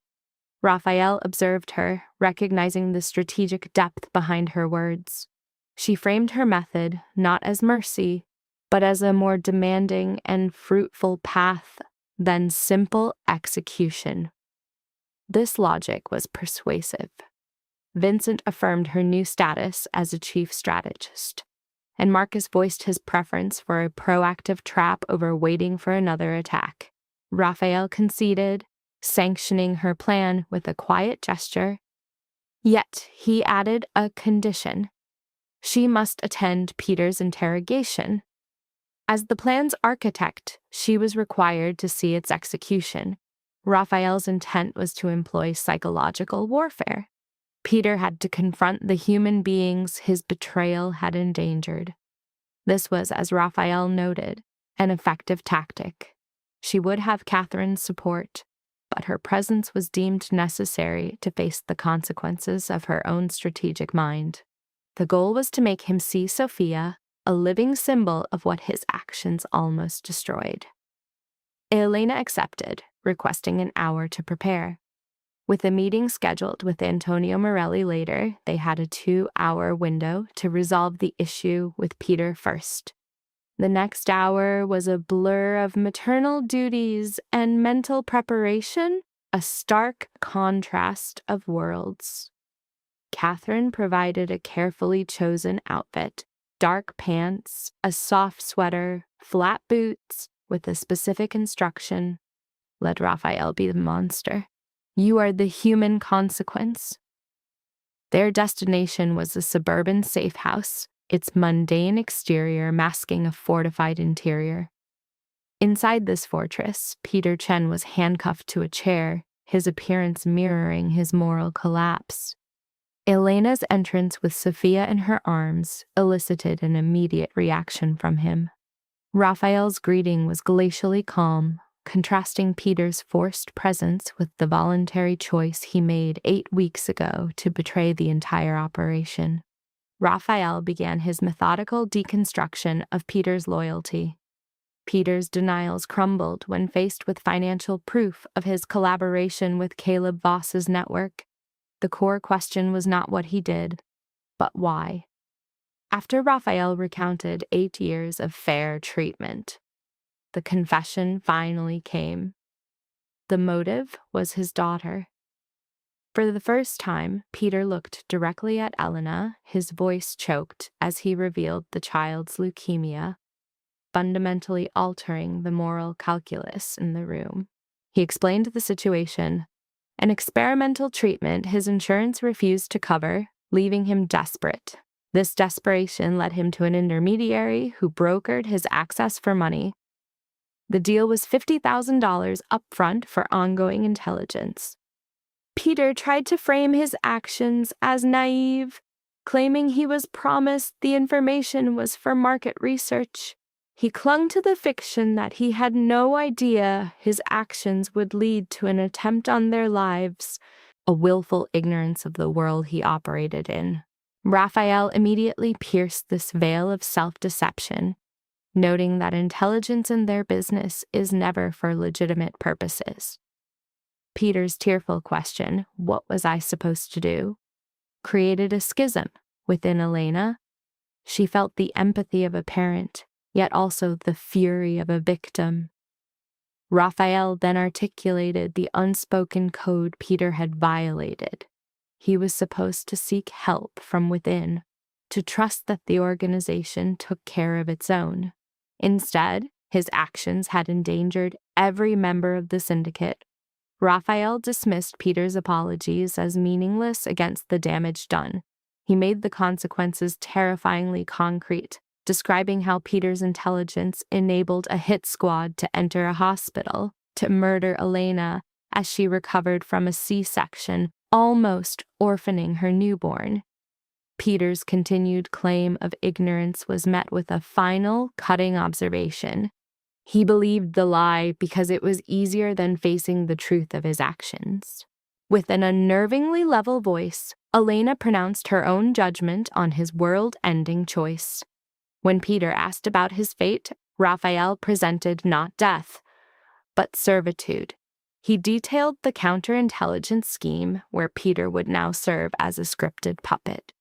Any deviation from the script provided by Raphael's team would cost him his life. Peter's frantic agreement was met with Raphael's poisonous laugh when he pleaded for his family's safety. Raphael placed the blame for his family's predicament squarely on Peter. With a nod, he had Marcus remove him to the basement for 24/7 surveillance. In the aftermath, Elena processed the chaotic morality of the situation, admitting her conflicting feelings of pity and rage. She questioned if this made her a monster. Raphael corrected her. It made her human. He held her close, affirming that Peter had made his own choices. He could have sought help, Raphael explained. He would have paid for the daughter's treatment without question. Instead, Peter's betrayal nearly cost Elena her life, exhausting any empathy Raphael might have had. Peter's future was now a cold calculation based on his usefulness and the extent of the damage he had caused.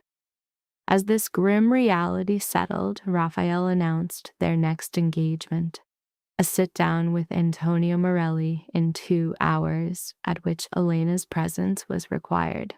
She was now integral to the conflict, and Raphael insisted Antonio needed to see the human collateral of his grandson's ambition. Moreover, he needed her as a human lie detector to assess the old man's sincerity. Their 3-vehicle convoy moved through the city toward another safe house. As Sophia slept, Catherine outfitted Elena in what amounted to new armor, a discreet but powerful outfit designed to project authority, not weakness. She was to be presented as a queen, not a pawn. The meeting was held at one of Raphael's restaurants, a controlled environment for this conflict. Antonio Morelli appeared, punctual and flanked by 2 imposing men. Morelli himself was physically slight, but his presence was immense, his eyes sharp and assessing, his gaze softened for a moment on Elena and Sophia. Raphael immediately used their presence as an opening gambit, stating he wanted Antonio to see the life his grandson had so carelessly gambled with. Antonio assumed his seat as his men secured the doorways. A classic tableau of entrenched power. The opening gambit, a veiled reference to Marco's unsanctioned aggression, was met with a chilling counter. Raphael's purpose was not social, it was forensic. He sought to determine if Marco was a rogue element or an instrument of his grandfather's will. The coordinated violence, the hospital assault, the contract killers spoke to a level of organization and capital that pointed to a single source. When Antonio suggested Marco had independent resources, Raphael presented his evidence. A manila folder containing a ledger of betrayal revealed that $2 million was hemorrhaging from accounts tied directly to Antonio's shipping empire. Antonio processed the data within the folder, his expression an unreadable mask of authority. Yet to Elena's discerning eye, a single tense muscle in his jaw betrayed the patriarch's composure. Raphael pressed his advantage, framing the issue not as an accusation, but as a problem of liability. The origin of the funds, whether given or stolen, was an internal matter for Antonio's family. It became Raphael's crisis when that money was used to target his own. Antonio placed the folder down as if it were an explosive device. His query about a fair solution for Marco's hypothetical foolishness was met with an ultimatum delivered in a voice of unbending steel. Public exile, full restitution, and a formal apology. The demand for a guarantee of future peace hung in the air. a test of Antonio's control over his own bloodline. Raphael's alternative was brutally simple. He would handle Marco himself, a resolution with a predictable, fatal end. In the suffocating silence, Elena held Sophia, a living symbol of the innocence at stake in this high-level feud. This was a negotiation where every word was a potential casus belli. Raphael was offering Antonio a path to de-escalation, a chance to discipline his own subordinate or ignite a mutually destructive war. A faint, sharp smile appeared on Antonio's face, a nod to Raphael's audacity, a departure from the cautious youth he once was. Raphael's reply was simple. He was younger then, with far less to defend. Raphael's gaze briefly found Elena, a silent affirmation of his new reality. Antonio conceded the point and rose, agreeing to confront Marco. He cloaked his capitulation in hypotheticals, promising a family reckoning if the claims proved true, a term for internal, often violent, justice. Raphael's acceptance was a quiet promise of annihilation should this fragile truce be broken. With a somber nod and a request for 48 hours, Antonio and his entourage departed. From a hidden room, Vincent emerged, stating the obvious. Antonio was fully aware of Marco's actions. Raphael acknowledged this, understanding that even a powerful man like Antonio knows when the price of conflict is too high to pay. The strategy shifted from containing a threat to controlling a narrative. Marco would be disciplined, his power stripped, solving the immediate crisis. But the matter of Danny Mori remained. Antonio's influence, Elena noted, could be leveraged. By exposing Caleb's conspiracy against Michael, they could frame their actions as delivering justice, not retreating. It was, as Raphael observed, a battle for perception. What followed was a maelstrom of calculated action. Lawyers forged the irrefutable evidence of Caleb's treachery.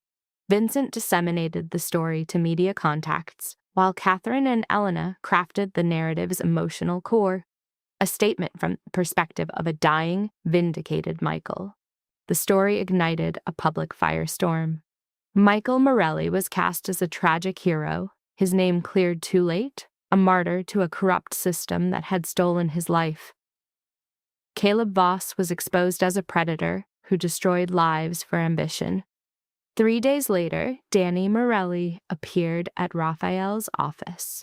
Elena, summoned from the safe house despite her need for recovery, saw not the hardened gangster from a photograph, but a young man consumed by grief and regret.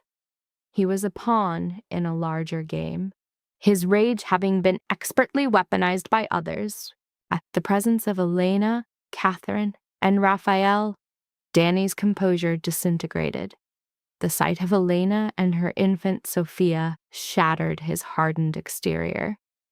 He confessed his ignorance, that he never knew they would target a pregnant woman, his fury over Michael having been manipulated by a lie. The they, he revealed, were Marco Morelli's crew who had fed him a fiction that Raphael helped Caleb frame his brother. He had sought a righteous vengeance for his family. Elena's voice, a blend of empathy and steel, delivered the devastating truth. Michael was now dying a free man, with no freedom left to enjoy. Danny acknowledged the catastrophic outcome of his actions, that he had nearly orphaned a child for nothing. His apology was raw and absolute. Elena perceived not a hardened enemy, but a boy whose profound pain had been used as a weapon. Marco, she explained, had not treated him as an ally, but as a disposable blade. Recognizing this truth, Danny renounced his vendetta.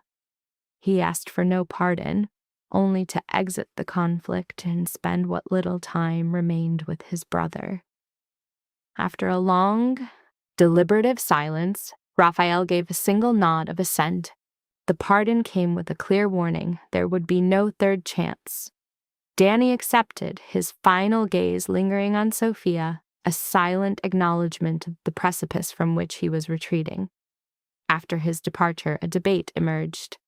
Vincent viewed the act as a show of weakness, a perspective Elena gently countered, arguing that Vincent perceives everyone as a threat. She, like Raphael, sensed the truth in Danny's contrition. The raw politics of their world then gave way to the visceral needs of the new life at its center. As they returned to the safe house and to Sophia's cries for her mother, we witness here a profound transformation. Merely 3 weeks prior, Elena Voss was a captive, a translator in a fraudulent marriage. She is now Elena Moretti, mother to Sophia and partner to the man who waged war to reclaim her. She stands as a principal in a world whose rules she is just beginning to learn. Yet this immersion does not inspire fear, but a sense of awakening. When Raphael finds her in deep thought, she articulates a newfound clarity. This reality is not a temporary shelter to be departed. It is her life, and when offered an exit, her refusal is unequivocal. She expresses a need to comprehend the entire apparatus, the power structures, the key figures, the unwritten codes. The tutelage of Catherine, she states, is insufficient. She rejects the role of a protected asset, demanding a functional purpose within the organization. Her demand to be let in, to no longer remain on the sidelines of wars fought in her name, is a pivotal challenge to the existing order. Raphael's response, a subtle smile, is not one of surprise, but of foresight. He has been considering this very evolution. He outlines a specific role, an intelligence analyst requiring a unique combination of pattern recognition, diplomatic skill, and ruthless decision-making. Yet he elevates the offer beyond a mere position, proposing a full partnership in every facet of their enterprise. For Elena, this is a conscious choice to step into a life of power, a direct response to the helplessness she endured under Caleb. It is an opportunity to build a shared future with Raphael that transcends mere survival.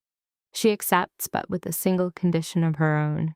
Her non-negotiable term was the sanctity of Sophia's innocence, a moral boundary drawn in a world that has none. Raphael's kiss sealed their new pact. As Chicago slept, its criminal hierarchy was fundamentally altered. A new queen, forged in trauma and tested by fire, had claimed her throne. Holding her daughter, Elena Moretti began to architect their future, finally inhabiting a world where she belonged. 3 months later, the proof of her new role is evident. In her office, she scrutinizes surveillance footage with analytical intensity. In a bassinet nearby, Sophia sleeps, a symbol of innocence oblivious to her mother's work. On the screen, Thomas Berkeley, a loyal subordinate, is trapped in a pattern of behavior that has marked him for death within an estimated 48 hours.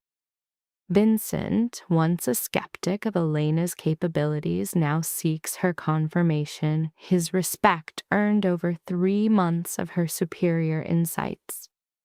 Elena's certainty is absolute as she replays the footage. The recurring meeting, the same woman, the consistent use of untraceable cash, it is a fatal equation of predictable human error.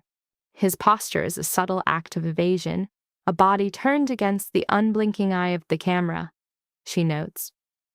Perhaps a clandestine affair, Vincent offers. Elena's analysis is already miles beyond. A possibility, except his paramour belongs to the FBI's Financial Crimes Division. She displays the woman's federal credentials on a monitor. Agent Sarah Chen. Her expertise? The intricate world of money laundering. A low curse escapes Vincent. What's the duration of this arrangement? No, 6 weeks, verifiably. Potentially longer. Elena's hands glide over the keyboard, summoning financial records. Observe this pattern. Berkeley is siphoning capital through shell corporations. Minor sums designed to bypass security thresholds, but the consistency suggests he's probing the architecture of our system. Probing for what purpose? To identify vulnerabilities he can deliver to the Bureau. Elena states, massaging her temples. Sleep had been declared a luxury by Sophia at 4 a.m. He is constructing a prosecutorial narrative, Vincent, methodically feeding them intelligence to ensure an unassailable indictment before they ever strike. Raphael must be informed. I agree, but I required absolute certainty. Elena gazes at the static image of Thomas Berkeley, a man she knew from social functions, a man who once gifted a toy elephant to Sophia. He has served Raphael for 15 years. The impact will be profound. It is preferable to federal incarceration, Vincent counters, retrieving his phone. I will arrange a conference for this evening. Can you consolidate all your findings? The dossier is already complete. Elena indicates a substantial folder on her desk. Surveillance photos, transaction logs, wiretap transcripts, the entire case is within. Vincent lifts it, his admiration growing as he scans its contents. Your thoroughness is remarkable. I'll concede that. A faint smile graces Elena's lips. Catherine instilled in me the principle that all individuals are deceptive until proven otherwise. It's a paranoid philosophy, but an effective one. In our reality, paranoia is a component of survival, Vincent replies, pausing by the door. For what it's worth, your judgment was correct. Regarding Peter, regarding Danny, Raphael's decision to bring you into this was sound. It was the nearest he had ever come to offering her a compliment. A strange sense of warmth spread through Elena. Following his departure, she dedicates an hour to constructing a timeline so irrefutable that Raphael could offer no counter-argument. She detests this phase, the inflection point where a suspicion hardens into an immutable fact when betrayal ceases to be theoretical and a price must be paid. Sophia awakens with a cry, signaling her hunger. Elena lifts her, feeding her by the window as the first snow of November begins to descend. The safe house, under its fresh blanket of white, possesses a deceptive serenity. Your mother is about to dismantle a man's entire world, Elena murmurs to her infant. Or more accurately, he has dismantled his own. I am merely the agent who must articulate the truth. Sophia remains indifferent, consuming her meal with small grunts of contentment. At 3 months of age, her character is already emerging, tenacious, impatient, and certain that she is the center of the cosmos. Precisely like her father, Elena muses with a smile. Raphael had embraced fatherhood with the same formidable intensity he applied to all endeavors. He had perfected diapering with military precision, could interpret Sophia's distinct cries, and had transformed her nursery into a bastion capable of safeguarding a head of state. Yet he remained awkward in the quiet interludes, those moments defined by simply holding a sleeping infant. Elena would discover him standing over Sophia's crib at 2 a.m, his gaze fixed, as if struggling to accept her physical reality. She is not an apparition that will fade, Elena had once told him. I am aware, but my thoughts return to how close we came to losing her. Raphael's voice had been fractured with emotion. Had you not hailed that cab? Had you failed to reach the hospital? But I succeeded. We are both present. Elena had guided him from the crib. steering him away from the precipice of what if. You cannot shield her from every adversity, Raphael. Inevitably, she will suffer scraped knees, experience heartbreak, and commit her own errors. I can attempt to prevent it. And therein lay the fundamental issue. Raphael believed he could dictate any outcome through sheer force of will. Elena was learning that some elements, infants, traders, the future, adamantly resist being controlled. At approximately 3, Catherine entered the office, bearing coffee and an expression of concern. Vincent informed me you've uncovered something significant. Thomas Berkeley has been communicating with the FBI, Elena discloses, moving Sophia to her shoulder. They've met for 6 weeks, perhaps longer. He's leaking intelligence on our financial operations. Catherine accepts the folder, her eyes examining the contents with a cold, professional detachment. This is airtight. What was your method? I was analyzing surveillance footage from our legitimate businesses, searching for any anomalies. I noticed Berkeley was frequenting a particular coffee shop far from his usual circuit. I then tracked his movements, applied facial recognition to his contacts, and discovered Agent Chen. Elena took the offered coffee gratefully. Once I understood the objective, the pieces fell into place. You're becoming adept at this. I had the finest instructor. Elena watched Sophia's eyes drift shut, utterly content in her slumber. Besides, my motivation is powerful. Every traitor in this family represents a direct threat to my child. It sharpens one's focus. Catherine simply observed her for a moment. You have undergone a complete transformation. 3 months prior, you were barely mobile. Now you orchestrate espionage from your sofa. Then, I was merely surviving. Now I am truly living. Elena set her cup down. There is a distinction that is undeniable, and you are managing it with more grace than most ever could. Catherine settled in the chair opposite her. But I need to know that you are truly well. You endured a nightmare, a major surgery, and now navigate motherhood within the mafia.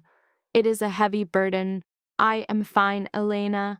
Genuinely, I am deeply fatigued. My body is still recovering. And yes, I have nightmares of being forced into that vehicle, but I am fine. Elena held her gaze. I am taking the necessary measures to ensure Sophia can have a safe upbringing. If that requires me to become harder, more suspicious, and trust no one, then I accept it. Just ensure you do not lose yourself in the process. I will not. Raphael prevents that. Elena offered a small smirk. He grounds me when my thinking becomes too clinical. And you are the one who grounds him when his instincts become too aggressive. Catherine rose to her feet. That is a formidable partnership, a rarity in this world. The pivotal meeting convened in Raphael's study, a room Elena now associated with grave decisions. Raphael was positioned behind his desk, with Vincent and Marcus at his sides. Elena sat opposite him, the file resting between them like a tangible accusation. Present the findings, Raphael commanded. Thus, Elena deconstructed the entire affair. The surveillance images, the compromised financials, the connection to the Federal Bureau of Investigation. She maintained a tone of cold professionalism, delivering nothing but unvarnished facts. Raphael's face was an emotionless mask, but his knuckles whitened as he gripped the desk. When she concluded, the only sound was the ticking of an old clock on a shelf. 15 years. Raphael's voice was almost a whisper. He was my trusted man for 15 years. I entrusted him with everything, my entire life. I am aware. Elena fought the urge to reach for his hand, to offer some comfort, but this was not the moment. This was a matter of business. My apologies. Do not apologize. You executed your duty. Raphael rose, moving toward the window. Marcus, bring him here this evening. I require him to say it to my face. Boss, if he is truly cooperating with the feds, he has already disclosed everything of consequence. Apprehending him now will alter nothing. Raphael turned sharply, but I must witness his expression as he attempts to justify this betrayal. They escorted Thomas Berkeley to the safe house near midnight. He offered no resistance, likely assuming it was a standard meeting, oblivious to the increased security or Marcus's constant proximity. Elena observed the scene on a monitor from her office, holding a sleeping Sophia. She had offered to be present, but Raphael had dismissed the idea. I will handle this, he had stated. You've done the difficult work. I will conclude it. In the profound silence of the study, Berkeley appeared unnerved. The man was 63 with polished gray hair. He could have been a prominent banker in another life. Raphael, what is the meaning of this? His voice was firm, yet his eyes betrayed a deep-seated fear. It is late. You roused me from sleep. Raphael's voice was glacial. Were you asleep 6 weeks ago during your meeting with FBI agent Sarah Chen? Or 2 weeks ago when you delivered our ledgers to her? The color drained from Berkeley's face. I have no knowledge of what you are referring to. A photograph slid across the desk. Berkeley and Chen at a cafe, their meeting documented. Reconsider your answer. Berkeley's hand trembled as he picked up the photograph. After a protracted, tense silence, he posed a quiet question. How did you discover this? Is that relevant? I suppose not. Berkeley placed the picture down as if it were venomous. Do you intend to eliminate me? That is contingent upon your reasons. Raphael leaned back. 15 years, Thomas. A decade and a half of allegiance, of mutual trust. What transpired? My son, Berkeley's voice faltered. David. He became entangled in foolishness, narcotics, a dangerous crowd. The feds had an airtight case, 20 years, at minimum. He looked up, his eyes pleading. They presented me with an arrangement. I provide them with intelligence. David is freed. I could not allow my son to languish in prison for 2 decades, Raphael. I simply could not. Elena felt a constriction in her own chest. It was another narrative of a father trapped, confronted with a choice that had no correct path. The entire situation felt hauntingly familiar. So you informed on us to protect your child. I supplied them with financial records. Berkeley insisted, his voice growing desperate. No strategic information, nothing that could result in physical harm. Only figures, banking details. A paper trail. I reasoned I could provide just enough to secure the deal without causing any significant damage. Your reasoning was profoundly flawed. Raphael's tone was unforgiving. Those documents are linked to our legitimate enterprises, to the politicians we influence, to employment across 3 states. You did not just give them figures, Thomas. You gave them a comprehensive map to demolish everything we have built. I recognize that now. I am deeply sorry. The facade crumbled as years of strain and culpability erupted from Berkeley. I saw no alternative. Raphael rose, circling the desk. You should have come to me, disclosed David's situation. I would have erased his predicament for a man loyal for 15 years. My judgment was compromised. Indeed, you panicked, and you made a decision that will have severe consequences for us both. Raphael's anger had dissolved into profound sorrow. The feds have your file. As their case solidifies, good people will be caught in the fallout. People who trusted you. What is your plan? Raphael's silence was long and heavy. Observing the feed, Elena held her breath. You will rectify this, Raphael declared at last. You will return to Agent Chen and claim the guilt is consuming you. Then, you will provide her the exact information I dictate. Berkeley looked up, his expression a mixture of burgeoning hope and stark terror. You're asking me to be a double agent? I am asking you to remedy the damage you caused. Or at least to try, Raphael replied, perching on his desk. You will feed them false intelligence, lead them on futile pursuits, and grant us time to relocate our assets. Do this. And your son might avoid incarceration. And if I decline, then I provide Agent Chen with a different kind of information, details of David's true activities, far graver than his current charges, enough to imprison him for life. Raphael's smile was devoid of warmth. The choice is yours, Thomas. Serve me to save yourself and your son, or forfeit everything. It was an ultimatum, not a choice. Berkeley knew it. Raphael knew it. And watching remotely, Elena knew it too. Very well, Berkeley conceded. I'll do it.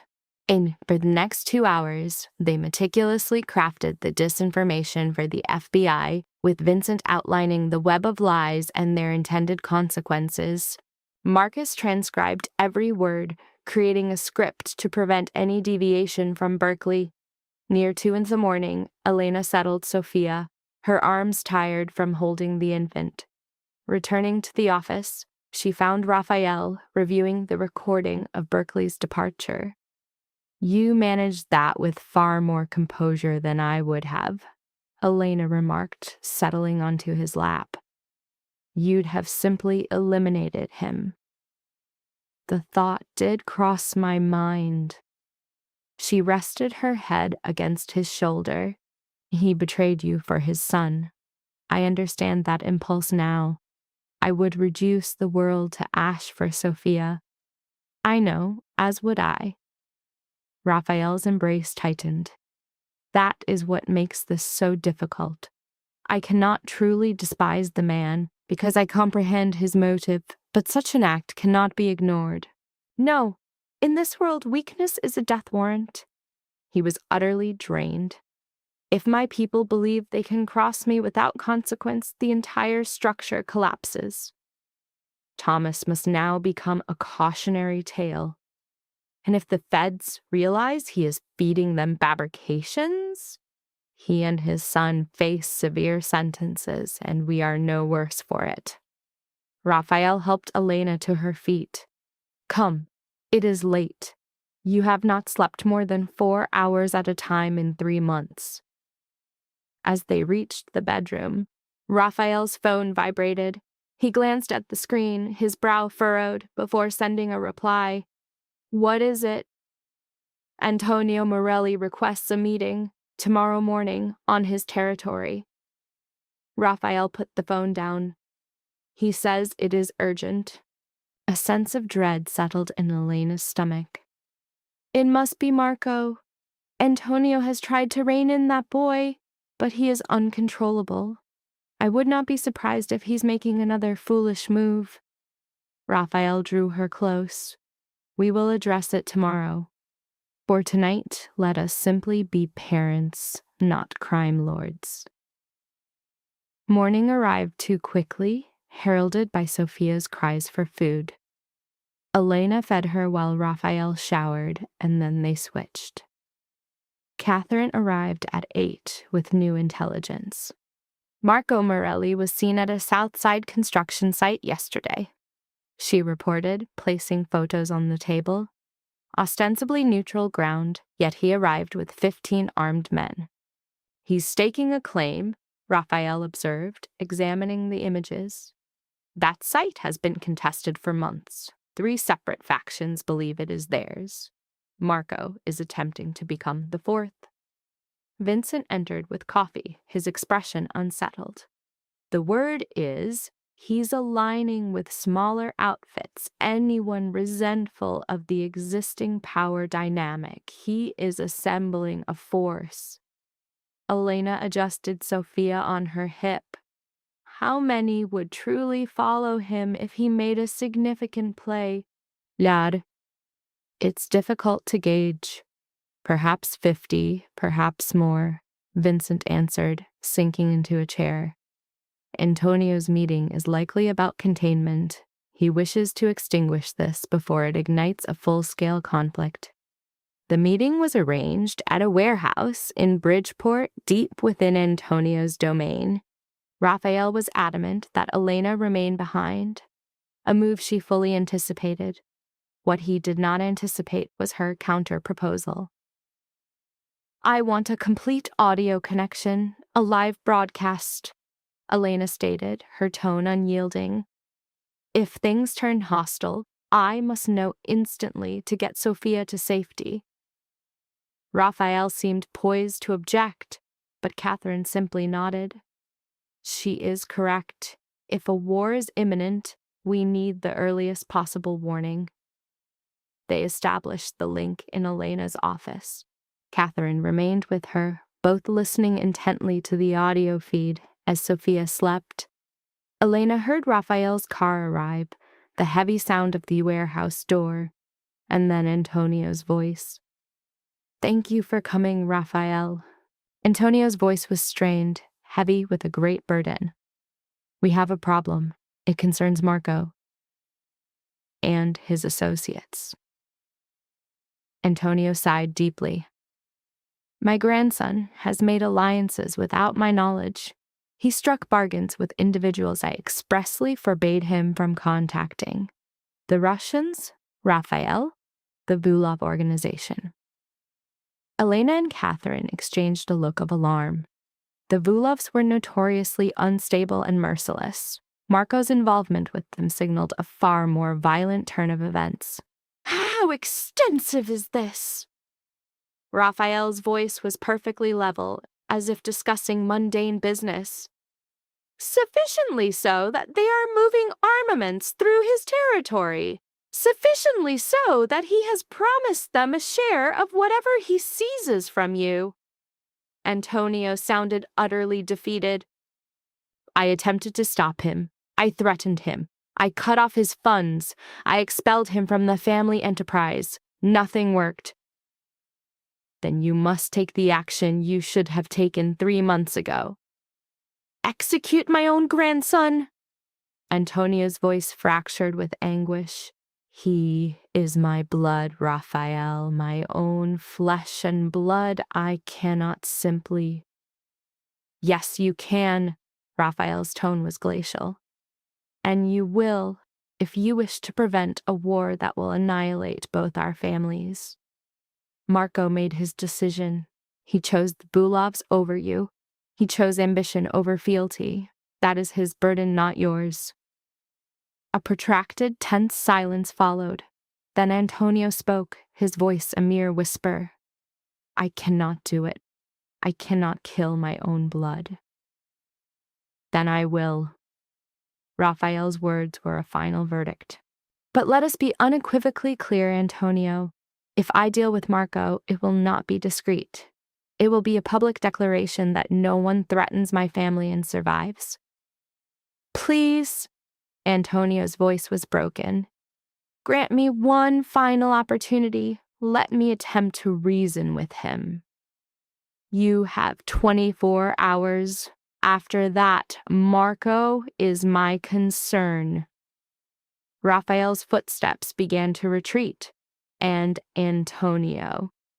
If you warn him, if you aid his escape, our association is terminated. The audio feed went silent. Elena leaned back, processing the cascade of threats. The Vulovs, Marco's insurgency, Antonio's weakness. All variables were converging toward a catastrophic outcome.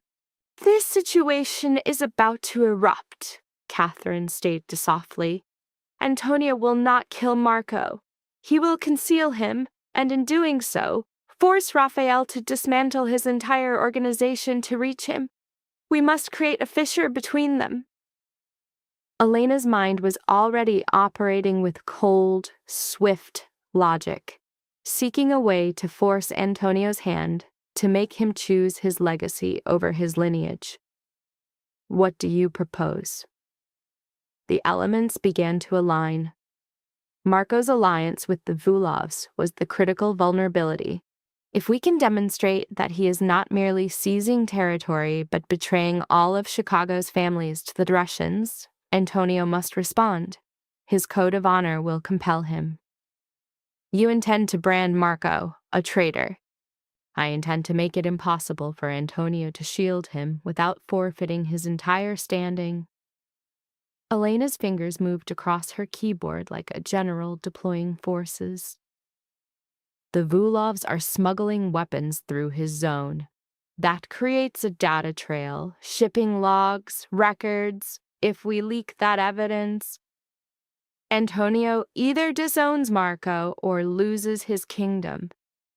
Catherine's smile was dangerously sharp. That is both brilliant and exceptionally cruel. It is what is necessary. Yelena was already contacting Vincent. Can you reach our port contacts? I need the estimated time of arrival for the next Vulov shipment. For the following 6 hours, they forged their weapon. Vincent's dock source verified a weapons delivery in 2 days. Catherine's surveillance unit observed Marco's men preparing a warehouse for its arrival. Elena synthesized the digital intelligence, creating irrefutable proof that Marco had granted the Vulovs a permanent entry point into Chicago's underworld in exchange for their backing. When Raphael returned, Elena presented him with the fully documented betrayal. There is a more strategic approach than simply putting a bullet in Marco, she said, her voice devoid of emotion. Raphael listened as she detailed the entire strategy, his expression shifting from surprise to grim understanding and finally to something resembling pride. You mean to destroy him without firing a shot? I mean for Antonio to have no choice but to do it himself or to cast Marco out, which is a death sentence in our world. Elena slid the dossier across the table, a strategic move in a game played with information, not bullets. Marco is committing the one unforgivable sin, opening our city to the Volkovs. By leaking this, we force Antonio's hand. He must act or his authority dissolves. Should he falter, the dossier goes to every other family. The Volkovs are a systemic threat. Her gaze was unwavering. Marco's fate is sealed. We merely choose the instrument of his downfall. Raphael absorbed the contents, his expression a mask. As Vincent entered, he asked, Your assessment? Your wife possesses a strategic mind more formidable than most of our enforcers, Vincent observed. I say that with the utmost respect. It's clinical, a surgical strike that leaves no trace on our hands. Marcus, observing from the doorway, offered a simple nod. My methods are more direct, but I appreciate the artistry. This maneuver will succeed. Raphael's focus returned to Elena. You've existed in this world for 3 months, yet you're orchestrating a campaign 10 moves ahead. I had an exceptional mentor and a profound motivation. Her eyes drifted to the sleeping Sophia. I told you I would be an asset. This is the fulfillment of that promise. A deep, genuine laugh escaped Raphael. Elena, you are not an asset. You have become the entire architecture of this operation. He drew her near, mindful of Sophia. We will proceed according to your design. Vincent convened a council of the other families. They must be presented with the unvarnished reality before Antonio can construct a counter-narrative. The summit was held in a chamber designed for conspiracy. Representatives from 5 families arrived, their anxiety about the Volkovs' encroachment into Chicago a palpable presence. Raphael presented the evidence, treating Elena's dossier as gospel. Photographs showed Marco fraternizing with known Volkov operatives. Encrypted messages detailed an arms agreement. Port manifests confirmed a permanent Volkov foothold, established via Marco's supply lines. The room fractured into chaos, with accusations escalating to threats as old loyalties began to splinter. By dawn, a consensus had formed among Chicago's underworld. Marco Moretti was a cancer that required immediate excision. Antonio's absence was deliberate, a maneuver by Raphael to ensure the patriarch learned of his grandson's betrayal from the chorus of his peers. It was a psychologically devastating yet brilliant tactic. The call arrived precisely at midnight. Antonio's voice a hollow ruin. "You have utterly destroyed him." "No." Raphael's tone was like granite. "Marco destroyed himself. I merely illuminated his actions. The families demand retribution. I am bound by their will." "I know. I regret this outcome." Antonio's laugh was laced with acid. "You have achieved your every objective. Marco is removed, the Volkovs are repelled, and your own hands remain impeccably clean." Raphael's call to the old man was a cold formality. "I advised you to control your grandson. You failed, so I intervened." He even feigned reluctance. "This brings me no satisfaction." But Antonio simply rasped, "Liar!" The matter was concluded. Marco's fate was sealed for the next 48 hours, an offering to the other families. Hanging up, Raphael turned to Elena, who had witnessed the exchange. He inquired about her state of mind, having essentially sanctioned a man's execution. One might expect to see a crisis of conscience. She was instead a study in composure. She stated, "I feel as though I have secured our position." That was all. Marco was poised to ignite a citywide war. That threat is now neutralized. The narrative is complete. Raphael seemed taken aback. "You are comfortable with this?"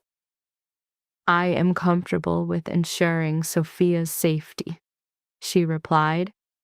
"And if that requires dismantling anyone who threatens her, then I am at peace." Her stare was like forged steel. "Does that make me a monster?" he responded. "It makes you a survivor. It makes you a queen." He embraced her, utterly astonished. "I knew you were intelligent, but this is something else." "I had an excellent teacher," she said, "and there is much more for me to learn." "Indeed you will," he confirmed. Raphael simply called her his brilliant, merciless partner. Then, as if on cue, the infant Sophia began to cry. Elena lifted her, inhaling the scent of innocence. "Mama prevented a war for you today," she whispered. "Mama kept you safe." But Sophia was only hungry. As Elena soothed her, snow began to fall outside. 3 months prior, she had been a victim. Now she operated on an entirely different plane, colder and more formidable than she could have ever conceived. The woman who had collapsed in that emergency room, broken and terrified, would be unrecognizable in this new iteration of herself. But that former version could never have endured. She could not have protected Sophia, nor could she have stood beside Raphael as his equal rather than his liability. Gazing at her child, Elena Moretti made a silent vow. Never again. She would master every dark art necessary to prevail in this world, and any who threatened her family would discover the true savagery of a mother's love. The Chicago underworld had just gained a new, formidable player. 3 days later, Marco Morelli's body was recovered from the river, weighted down with concrete blocks. The media labeled it a gangland execution. The families termed it a reconciled debt. Elena simply called it finished. Raphael showed her the morning paper as she fed Sophia. Antonio carried it out himself, he said, his expression veiled. Vincent's sources confirmed it. No outside contractor. He eliminated his own grandson. Elena adjusted the baby, processing the immense weight of that information. How is he? Shattered. Vincent claims he's aged 10 years in 3 days. Raphael sat beside her. He is ceding control to his nephew, retaining only a nominal title. As a result of Marco? As a result of choosing his bloodline over the organization, nearly detonating the entire structure. Now he is breaking himself in penance. Raphael's tone held a note of sorrow. It signifies the end of an era. Antonio Morelli controlled the South Side for 40 years. Now he is just a broken old man. Elena looked at her own perfect daughter, unable to fathom such a choice, her child versus her empire. The mere thought was nauseating. That can never be our fate, she whispered. I will not be forced to choose between Sophia and our power 20 years from now. Then we must construct something different, Raphael replied. A structure where she is not conscripted into this life against her will. He revealed he'd been contemplating an exit strategy, a plan to accumulate enough legitimate capital and influence that they could simply step away from the game. Is such a thing even possible? She asked. I don't know, but I am compelled to try, he said. For her, for us. I refuse to let Sophia believe this is the only world that exists. And that concept took root in Elena's mind. She had become terrifyingly adept at this life. The violence, the strategic machinations, all of it. But she would not call this world her home. She refused to let Sophia be raised among bodyguards and reinforced doors. Thus began her own quiet insurgency, researching the historical precedents of criminal empires transitioning to legitimacy.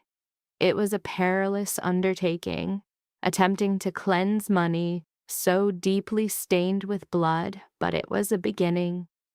Catherine discovered her one night, surrounded by legal statutes. What is this, she inquired. An exit strategy for Raphael. He desires a clean foundation for Sophia. Elena rubbed her temples. I am merely trying to map out the initial move. Catherine surveyed the documents. This is far more than a move. It's a complete system overhaul. I am building a parallel world alongside this one, Elena clarified, pointing to a spreadsheet. Legitimate companies generating real revenue, engineered to eventually starve the criminal enterprise. And what becomes of the people who inhabit that old world? Catherine asked. It was the one variable that haunted Elena's nights. We transition them, Elena stated, offer them positions in the legitimate businesses, provide training, and present a path out to anyone who wants it. She met Catherine's gaze directly. I know it's a monumental task, but this life has an expiration date. One mistake, one persistent federal agent, and the entire edifice collapses. It is better to dismantle it ourselves. You truly believe this can be done? For Sophia, Elena affirmed, I have no other choice. Elena gazed at her sleeping child. I will not permit her to be raised, believing that power is a weapon and love is a liability. After a long moment of silence, Catherine smiled. You know, you might just be capable of achieving this. You possess both the intellect and the raw nerve required. I will need assistance. You have it. Whatever is necessary. Catherine pulled up a seat. Very well, let's begin to draw the map. They worked through the night, drafting the blueprint for a multi-year plan that promised one day to lead them all to an exit. The plan was audacious, perhaps even impossible. But to Elena, impossible was simply a problem awaiting a more intelligent solution. The first significant complication, however, arose from an entirely unforeseen quarter. For 2 months, their asset, Thomas Berkeley, had been feeding the FBI a stream of fabricated intelligence, leading them on an elaborate diversion while Raphael's operations went dormant. The stratagem was flawless until Berkeley erred. He mentioned a property that did not exist within their fictional narrative. Agent Sarah Chen identified the anomaly instantly. Within 24 hours, the Bureau knew he was a double agent. Within 48, he was in custody. Vincent delivered the news with the force of a detonation.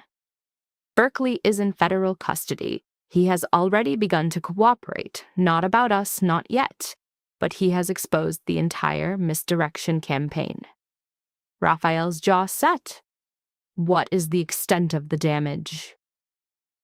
Difficult to ascertain. The diversion bought us critical time. Our key assets are insulated. But Berkeley possesses compromising knowledge, and they will use his son as leverage to compel him to trade us. I am aware, Raphael said, pacing. Do we have any intelligence on this Agent Chen? Nothing that won't exacerbate the situation. She is incorruptible, and now she is incensed that we manipulated her, Vincent answered. Apadiul, Vincent offers. A different path exists. It involves Berkeley's son, David, the catalyst for this entire crisis. A wave of dread washes over Elena. What of him? He resides in a transitional facility, a condition of his father's plea. Should David, hypothetically, suffer a relapse and breach his parole, the agreement disintegrates. Berkeley's leverage vanishes, and the Bureau loses its star witness. Elena's response is glacial. You would ruin a young man to silence his father. I would architect a scenario, Vincent counters calmly, wherein Berkeley confronts a choice. David need not be harmed. We merely ensure he stumbles badly enough to be incarcerated once more. Thus, the notion of eliminating the son persists. From one perspective, the boy's actions had already detonated his father's world and nearly led to their collective demise. There is a cold logic in allowing karma to run its course. Vincent directed his gaze at Raphael. It is the most surgical solution, removing Berkeley's power from the equation without a body count. Raphael remained perfectly still, his face an unreadable mask as he computed the brutal arithmetic of their existence. No, he stated at last. Vincent was stunned. Boss, I said no. We are not involving David. Raphael's decree was absolute. Berkeley dug his own grave, as did his son. But this war is not won by manufacturing orphans. The moment we target David, we signal to our own that their children are merely collateral. That is a principle I will not endorse. So, our strategy for Berkeley? We scorch the earth. Every operation he knew, every ledger he saw, every clandestine route he used, we dismantle it all and rebuild. We render his knowledge obsolete. Raphael then turned to Elena. Your assessment. Surprised to be consulted, she answered without hesitation. Vincent's proposal is a temporary remedy with devastating long-term consequences. We would be purchasing today's security with the currency of tomorrow's loyalty. Our people must believe their families are sacrosanct, even when a member of that family betrays us, because if we violate that trust, we become the very monsters they fear. An allegiance born of terror is fundamentally worthless. Elena held his gaze. We must aspire to be more than that, if not for ourselves, then for Sophia. Raphael offered a slow, deliberate nod. Very well. We proceed with Elena's strategy. Vincent, initiate the lockdown. I require every asset Berkeley was privy to be liquidated and reconstructed within 72 hours. Vincent appeared ready to argue, but instead gave a curt nod and moved to execute the order. Elena waited for the room to empty. Thank you for sparing David. That was not for your sake. It was because your reasoning was sound. Raphael drew her near. We cannot erect a new world from the fractured remnants of the old. There are times when restraint is a far greater demonstration of power than retribution. Catherine would label that naive. Catherine survived by transforming into a fortress, yet she remains utterly alone within its walls, trusting no one. Raphael's voice softened. I refuse to accept that future for us. For Sophia, I want her raised with the understanding that family is a sanctuary, that loyalty is more than an aversion to consequences. It was the most vulnerable she had seen him in years. Deprived of Berkeley's testimony, the federal case collapsed. Agent Chen's attempts to salvage it were reduced to pursuing shadows and whispers. 3 months on, the investigation was quietly closed. Thomas Berkeley served 18 months for his offenses. His son David completed his education and vanished into a quiet life as a craftsman. Elena would later learn that Berkeley sent a single letter from prison. It contained only 5 words. Thank you for my son. Raphael never replied. He had no need to. The silence was its own profound statement. By Sophia's first birthday, Elena had drafted a comprehensive blueprint to transition 60% of Raphael's empire into legitimate enterprises over 5 years. It was an audacious gambit, fraught with risk, its success entirely dependent on the absolute trust of his inner circle. The presentation occurred in a high-tech boardroom that smelled of corporate finance, a stark juxtaposition to their clandestine world. Vincent, Marcus, Catherine, and 5 other lieutenants listened as Elena outlined her grand vision, while Sophia slept peacefully in a bassinet nearby. This is not an instantaneous conversion, Elena clarified, navigating them through a labyrinth of financial projections. It is a strategic withdrawal, a gradual pivot designed to secure everyone's future through stable, legitimate revenue streams. What of the men who resist the pivot? Marcus interjected. We have soldiers who know only this life. You cannot simply make an accountant from a wolf. They remain with the traditional operations until such enterprises are no longer viable or the external pressure becomes too great. No one is cast aside, Elena said, displaying a final chart. But we incentivize the new path as the superior one.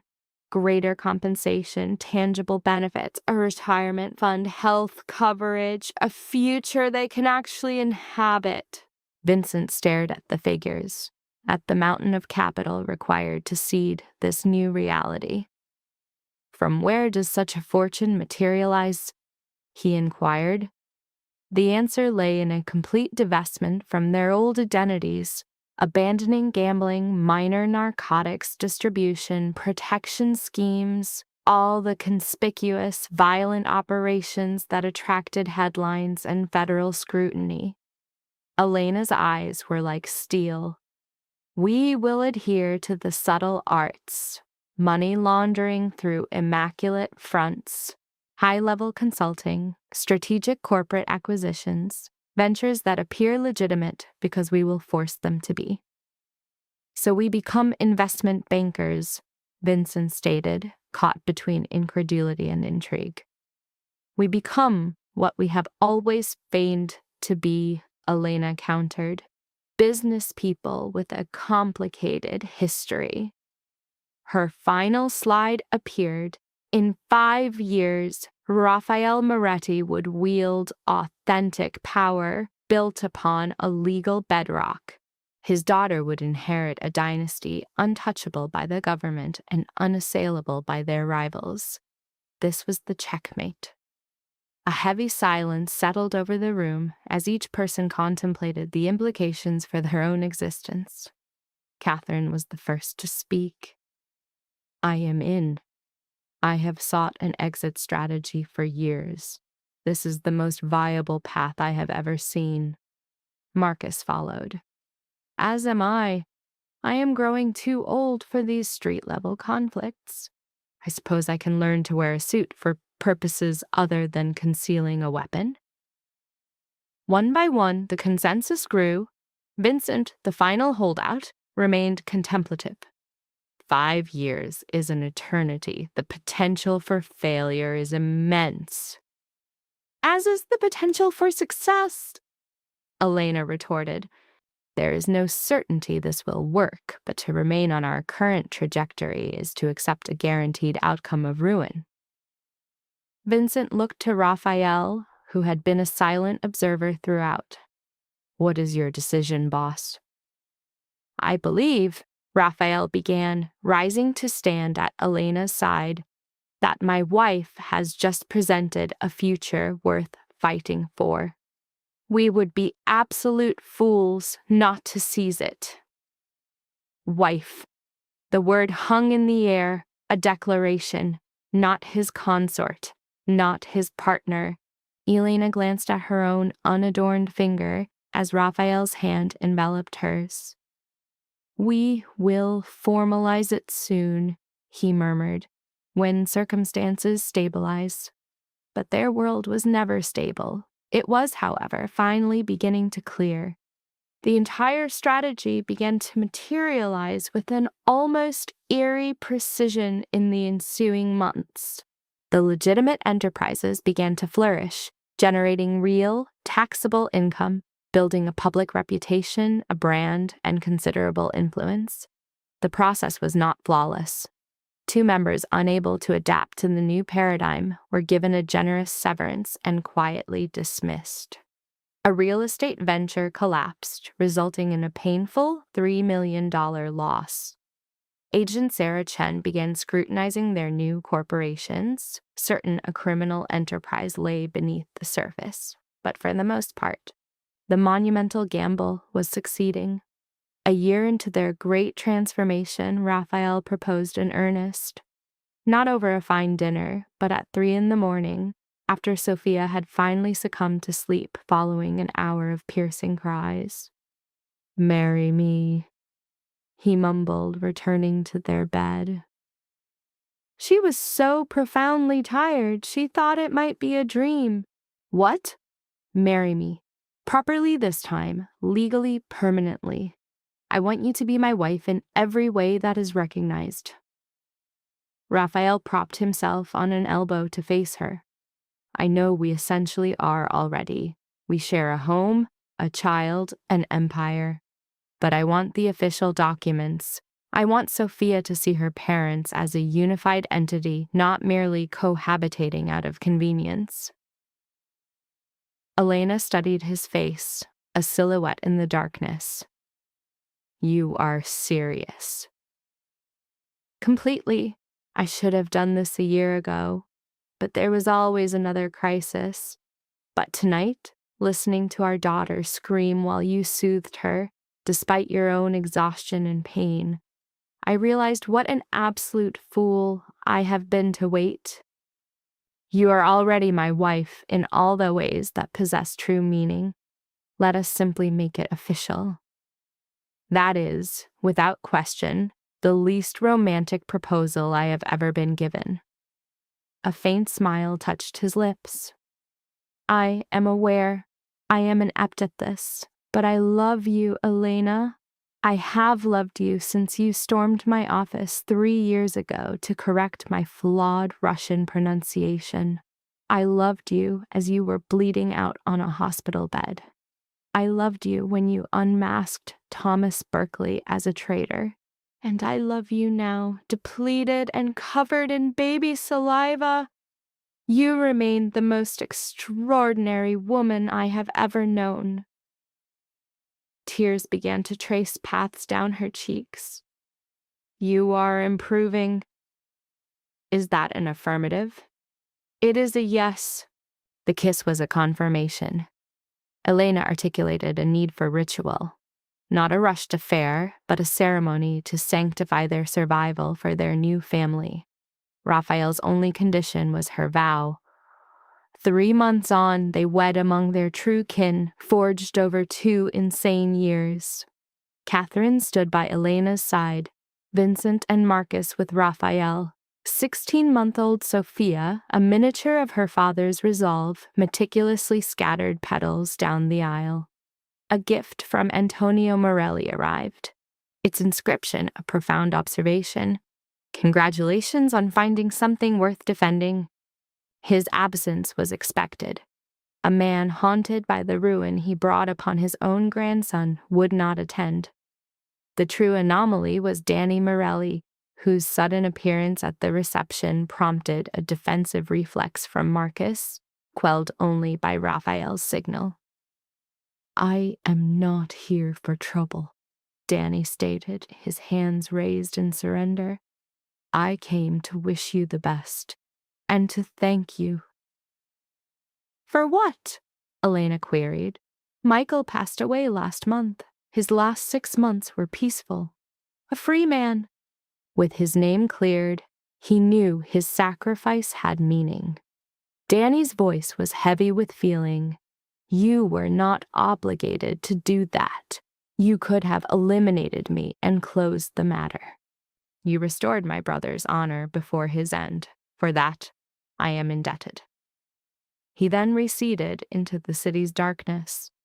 As he disappeared, Raphael held Elena, acknowledging her singular achievement, discovering a third path beyond bloodshed where none should exist.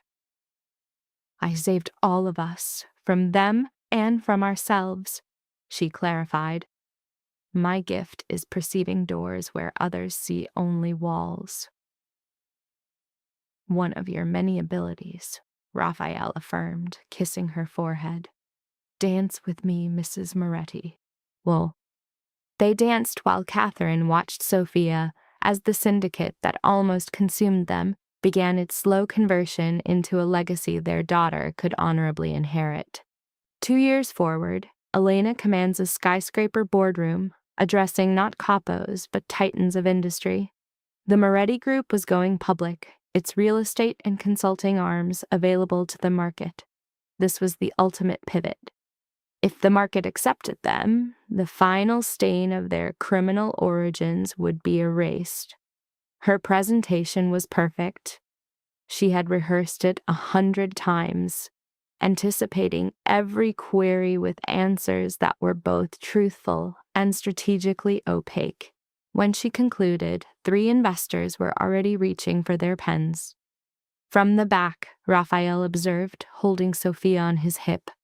She was nearly 4 now, bright and curious, wholly unaware of the violent world her parents had built, and then raised for her benefit. Afterwards, they walked through Chicago as a family, not a criminal syndicate, just parents buying ice cream for their child, living a normal existence that once seemed an impossible dream. We actually accomplished it, Raphael said softly as Sophia ran from the playground. 5 years. We did it. Not completely. The old operations still function, still generate revenue, Elena noted, her gaze following Sophia.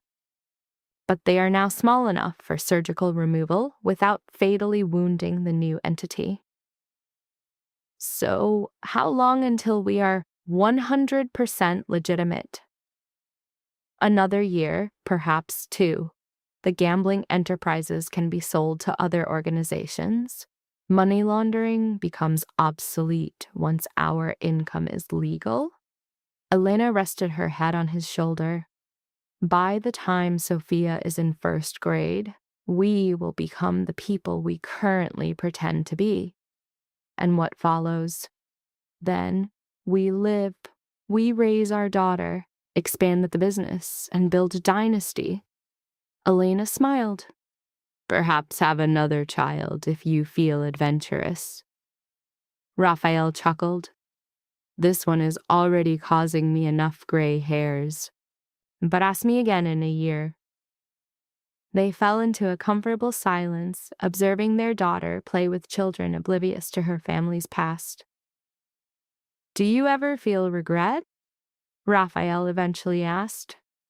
For the things you did, the person you had to become? Elena considered this, her thoughts returning to the terrified woman collapsing in an emergency room, to the desperation that led her to call his name, to every brutal decision and cold calculation that brought her to this serene moment. No, she stated at last. Those choices ensured my survival, Sophia's survival, and our survival. She faced him. I am not proud of every action, but I am certainly not ashamed of them. We succeeded, Raphael. In a world designed to grind us to dust, we survived and created something better. That is not just something, it is everything.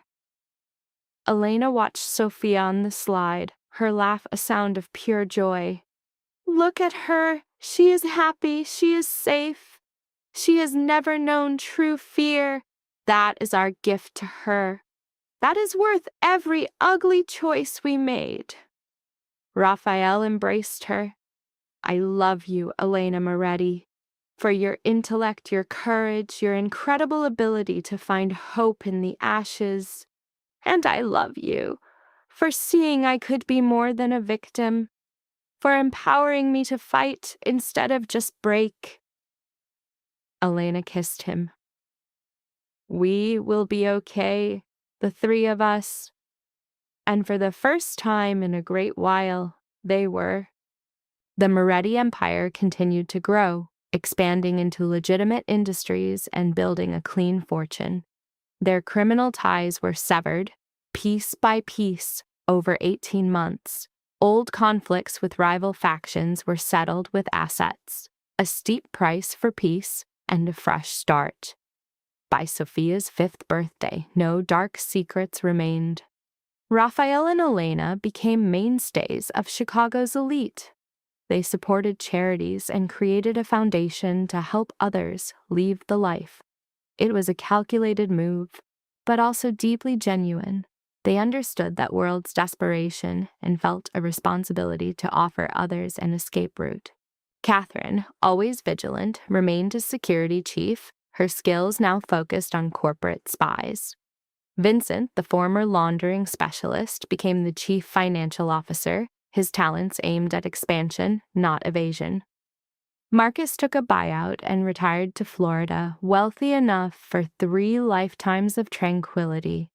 Thomas Berkeley was released from prison and simply disappeared. Elena heard he was in Oregon running a business with his son. She sent a single anonymous wire transfer. Raphael merely raised an eyebrow upon discovering it, but said nothing. Everyone, she maintained, is entitled to a second chance. Even those who betray us? He had inquired.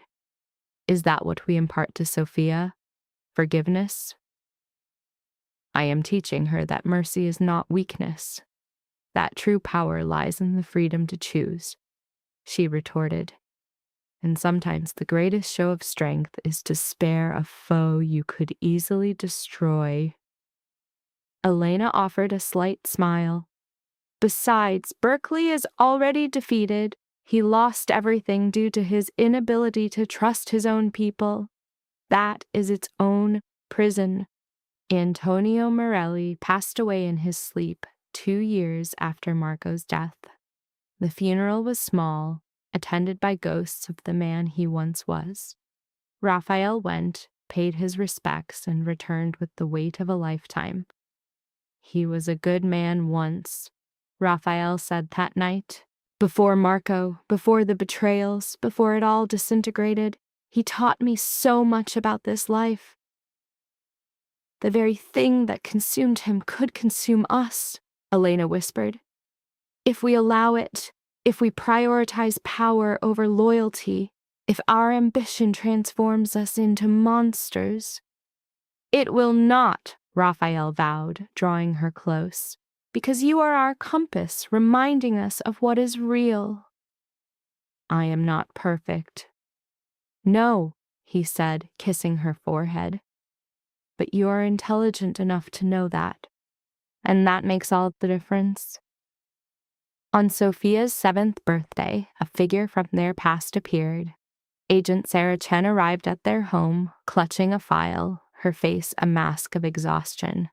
Mrs. Moretti, I appreciate you seeing me.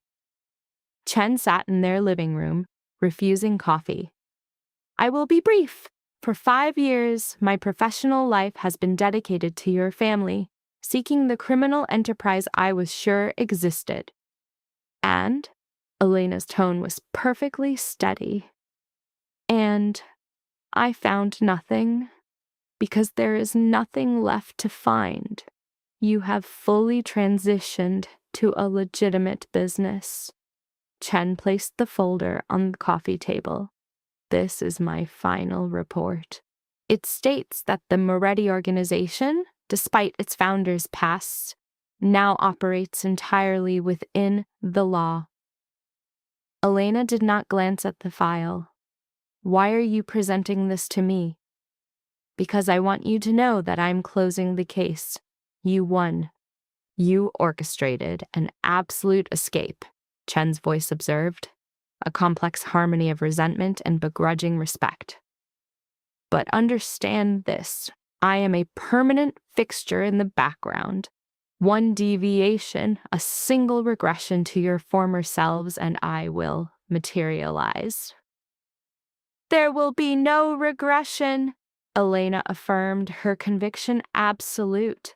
This existence was forged for our daughter. We will not incinerate it for the ghosts of old compulsions. Chen's prolonged, silent appraisal followed. I find that I believe you, and that paradoxically is what incites the most frustration. The sincerity is real. She rose to her feet. My congratulations, Mrs. Moretti. You have achieved a state of profound disinterest. After her departure, Raphael emerged from the kitchen, where he had been a silent witness. Disinterest? He echoed. We have become mundane. We have become secure, Elena countered, enveloping him in an embrace. And the distinction is monumental. They gave Sophia the precise birthday celebration she envisioned. There were a dozen friends from her school, an immense cake, an abundance of gifts, and a beautiful, unadulterated pandemonium. Elena observed her daughter extinguishing the candles, her aspiration lost in a chorus of celebration, encircled by children who knew her only as Sophia, not as the scion of a criminal empire transmuted into a philanthropic force.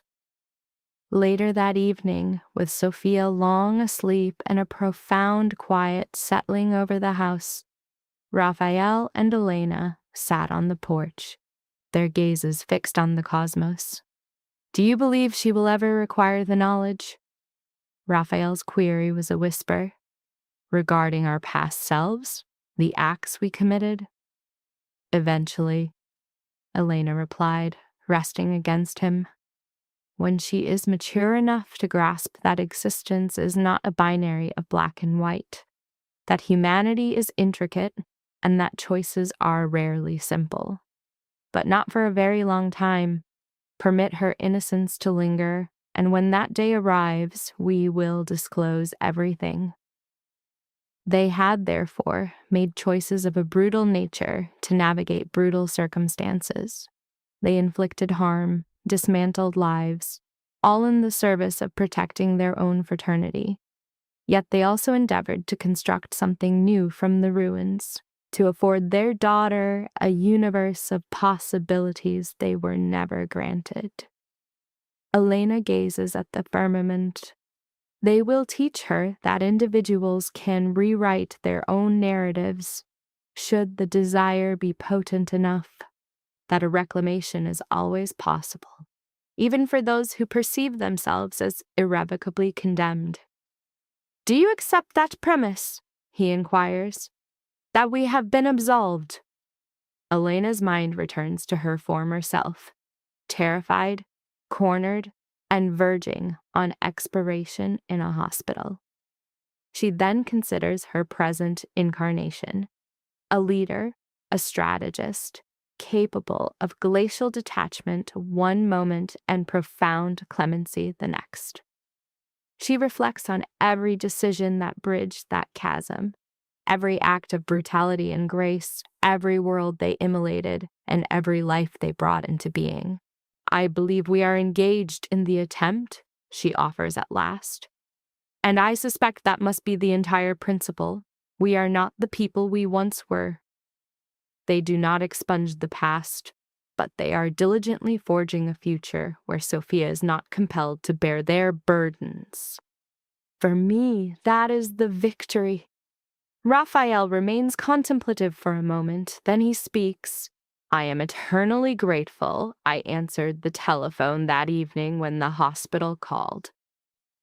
"I am grateful I provided them with your number," she concedes, even with the full knowledge of what it would precipitate, what you would become. "Perhaps that was the precise reason I did it." Elena turns to him. "You asked if I harbor regrets over my strategic moves. I do not, because every last one of them guided us to this exact point. To Sophia resting peacefully in her room.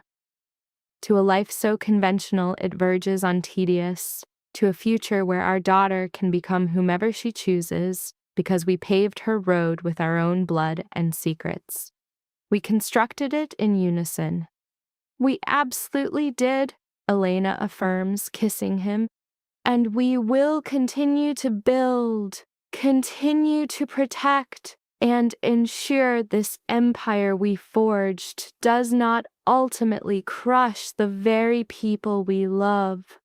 The years pass with great velocity. Sophia develops into a sharp and resolute young woman, possessing her mother's strategic intellect and her father's formidable instinct. She excels at prestigious schools, accumulates friendships, and experiences the completely conventional childhood her parents underwrote with violence. Upon her 16th birthday, Elena determines the time has come.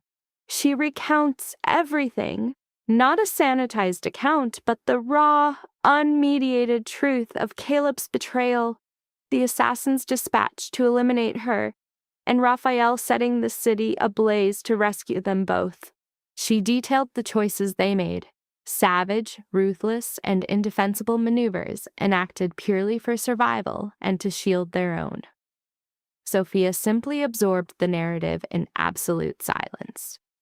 When the tale concluded, the quiet in the room was immense. "So you were a gangster?"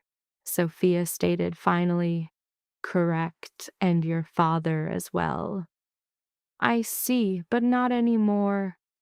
"No," Elena concurred, her gaze meeting her daughter's. "We are not. We transitioned the entire enterprise into a legitimate corporation for your benefit.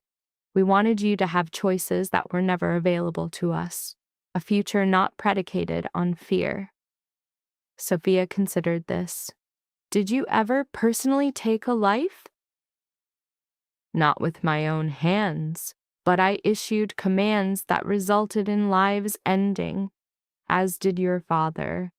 Elena's voice was unwavering. "It is not a source of pride, but we will not obscure the truth from you.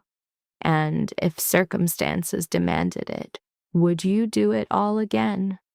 Make the same decisions?" Elena considered the question. She visualized the woman hemorrhaging on the floor, the tiny infant struggling for each breath, and every single juncture where aggressive action was the sole path to survival. "I would repeat every action," she declared without a trace of hesitation, "because those choices are the reason you are here, and I will never apologize for that." Sophia offers a slow, deliberate nod. "All right, okay, it's a great deal to process, but I understand. You did what was necessary to protect me." A faint smile graces Sophia's lips. "It's quite formidable, to be honest. My mother is a retired criminal architect." Elena couldn't help but laugh, feeling a profound sense of relief. "Is that my title now?" "That is 100% your title. You should embrace it." Sophia embraced her, holding the hug. "I love you, Mom. Despite all of that, perhaps even more because of it." When Raphael returned home, Elena provided a complete detailed account. He had been gripped by the fear that Sophia would be horrified, that she would view her parents only as abominations. "She called me formidable," Elena reported, "and said she understands, even if it's a great deal to assimilate." "That is my daughter," Raphael breathed out, the tension visibly leaving his frame. Intelligent, compassionate, and apparently entirely at ease with having criminals for parents. "Rehabilitated criminals," Alana corrected him gently. "Is there a meaningful distinction? We committed monstrous acts, Elena. We shattered lives, erased futures. We prioritized survival over ethics more times than I can tally." Raphael collapsed onto the sofa. "At times, I question if we have any right to the tranquility we now possess. Merit is not part of the calculus. We constructed this peace. We forged it through relentless effort and intelligent strategy by refusing to be defined by our history." Elena took his hand. "We are not flawless individuals. We never will be. But we are making an effort. Surely that must have some value." "Can the effort to be good ever truly offset the magnitude of the harm we inflicted?" Alana contemplated his question. She thought of Thomas Berkeley's new beginning, Danny Morelli's lost sibling, and all the lives they had warped. "No," she said, her voice soft but resolute. "Nothing can ever rectify it, but the past is immutable. All we have is the capacity to build a superior future. For Sophia, for our people, for anyone our decisions affect." She tightened her grip on his hand. This was the foundational purpose of their organization, the very motive for their new endeavor. It was a perpetual struggle to balance the scales, even with the knowledge that perfect equilibrium was unattainable. But if they fell short, they would simply increase their efforts because surrender was not a consideration. They had navigated far too much adversity to capitulate now. Elena drew him into an embrace. "We will achieve our peace, Raphael. All of us. We will live long lives, witness Sophia's triumphs, perhaps even hold our grandchildren. And we will do so with the awareness that we were flawed, human, and that it is sufficient." The Moretti Foundation grew into a significant force within Chicago's community, providing training, education, and an exit for individuals attempting to escape that life.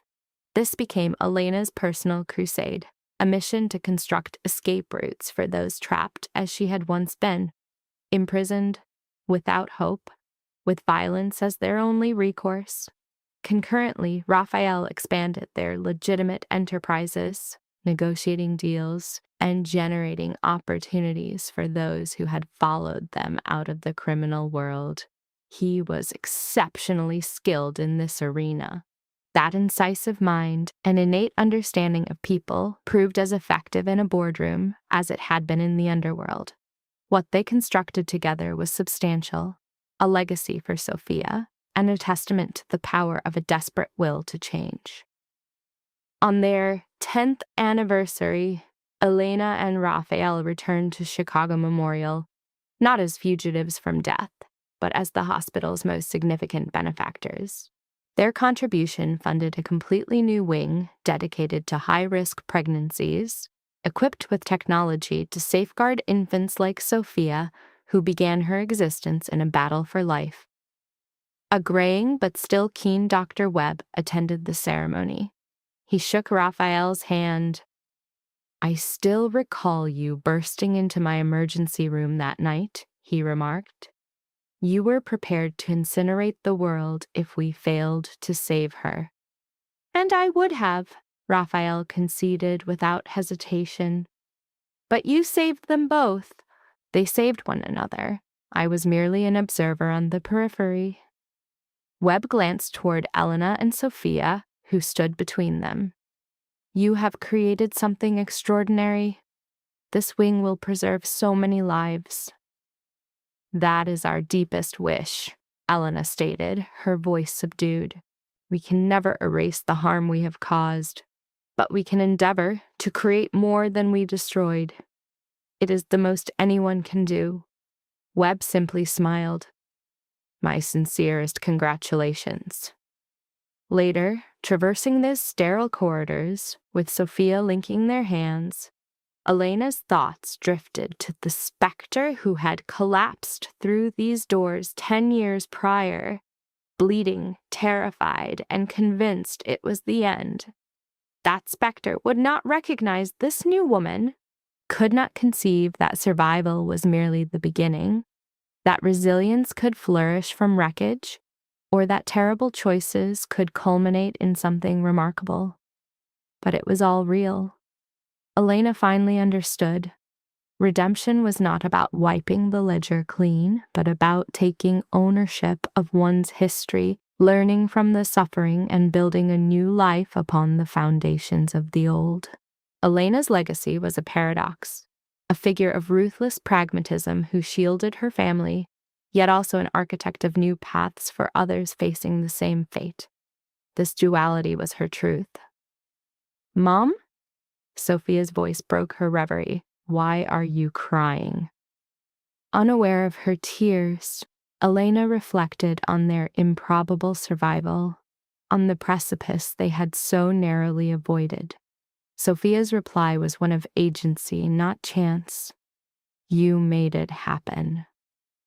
In that lobby, the precise ground zero where uttering Raphael's name had ignited their saga, they stood as a testament to that collective victory. Their presence was a quiet affirmation that they had endured. Their journey through a crucible of savagery and mercy, through ruin and renewal, had forged a purpose. They had erected a kingdom from violence, only to refashion it with hope. Theirs was a family defined not by duty, but by a conscious, daily choice to belong to one another. Later, in their home, a sanctuary, not a fortress, Elena watched Sophia sleep. A decade before, she had made a solemn vow. The cycle of trauma she inherited would end with her, ensuring her daughter's future remained untouched by its stain. That vow was fulfilled, not cleanly, but with brutal finality. Here we see the narrative's central theme. That maternal love, when weaponized, is a force capable of dismantling entire kingdoms. Elena Moretti's transformation was absolute. She entered the conflict a casualty and emerged a sovereign power. She became the arbiter of fates, mastering the precise application of cruelty and compassion. She constructed an empire with the sole purpose of its strategic demolition, all to build a better world for her child. Elena Moretti exists outside the simplistic framework of sainthood. She is a figure of profound moral ambiguity. Yet she had finally achieved a state of wholeness, Surveying the Chicago lights, she experienced a moment of clarity, perceiving a vast ecosystem of silent, desperate struggles mirroring her own. She understood that in the chaos of existence, moral binaries dissolve. The path forward often requires a journey through shadow, but that darkness is not a permanent state. Transformation is possible, even for those who have transgressed every conceivable line. She sought Raphael, the partner who stood by her when the world had forsaken her. He recognized the latent darkness within her, not as a flaw, but as a strategic asset he helped her channel.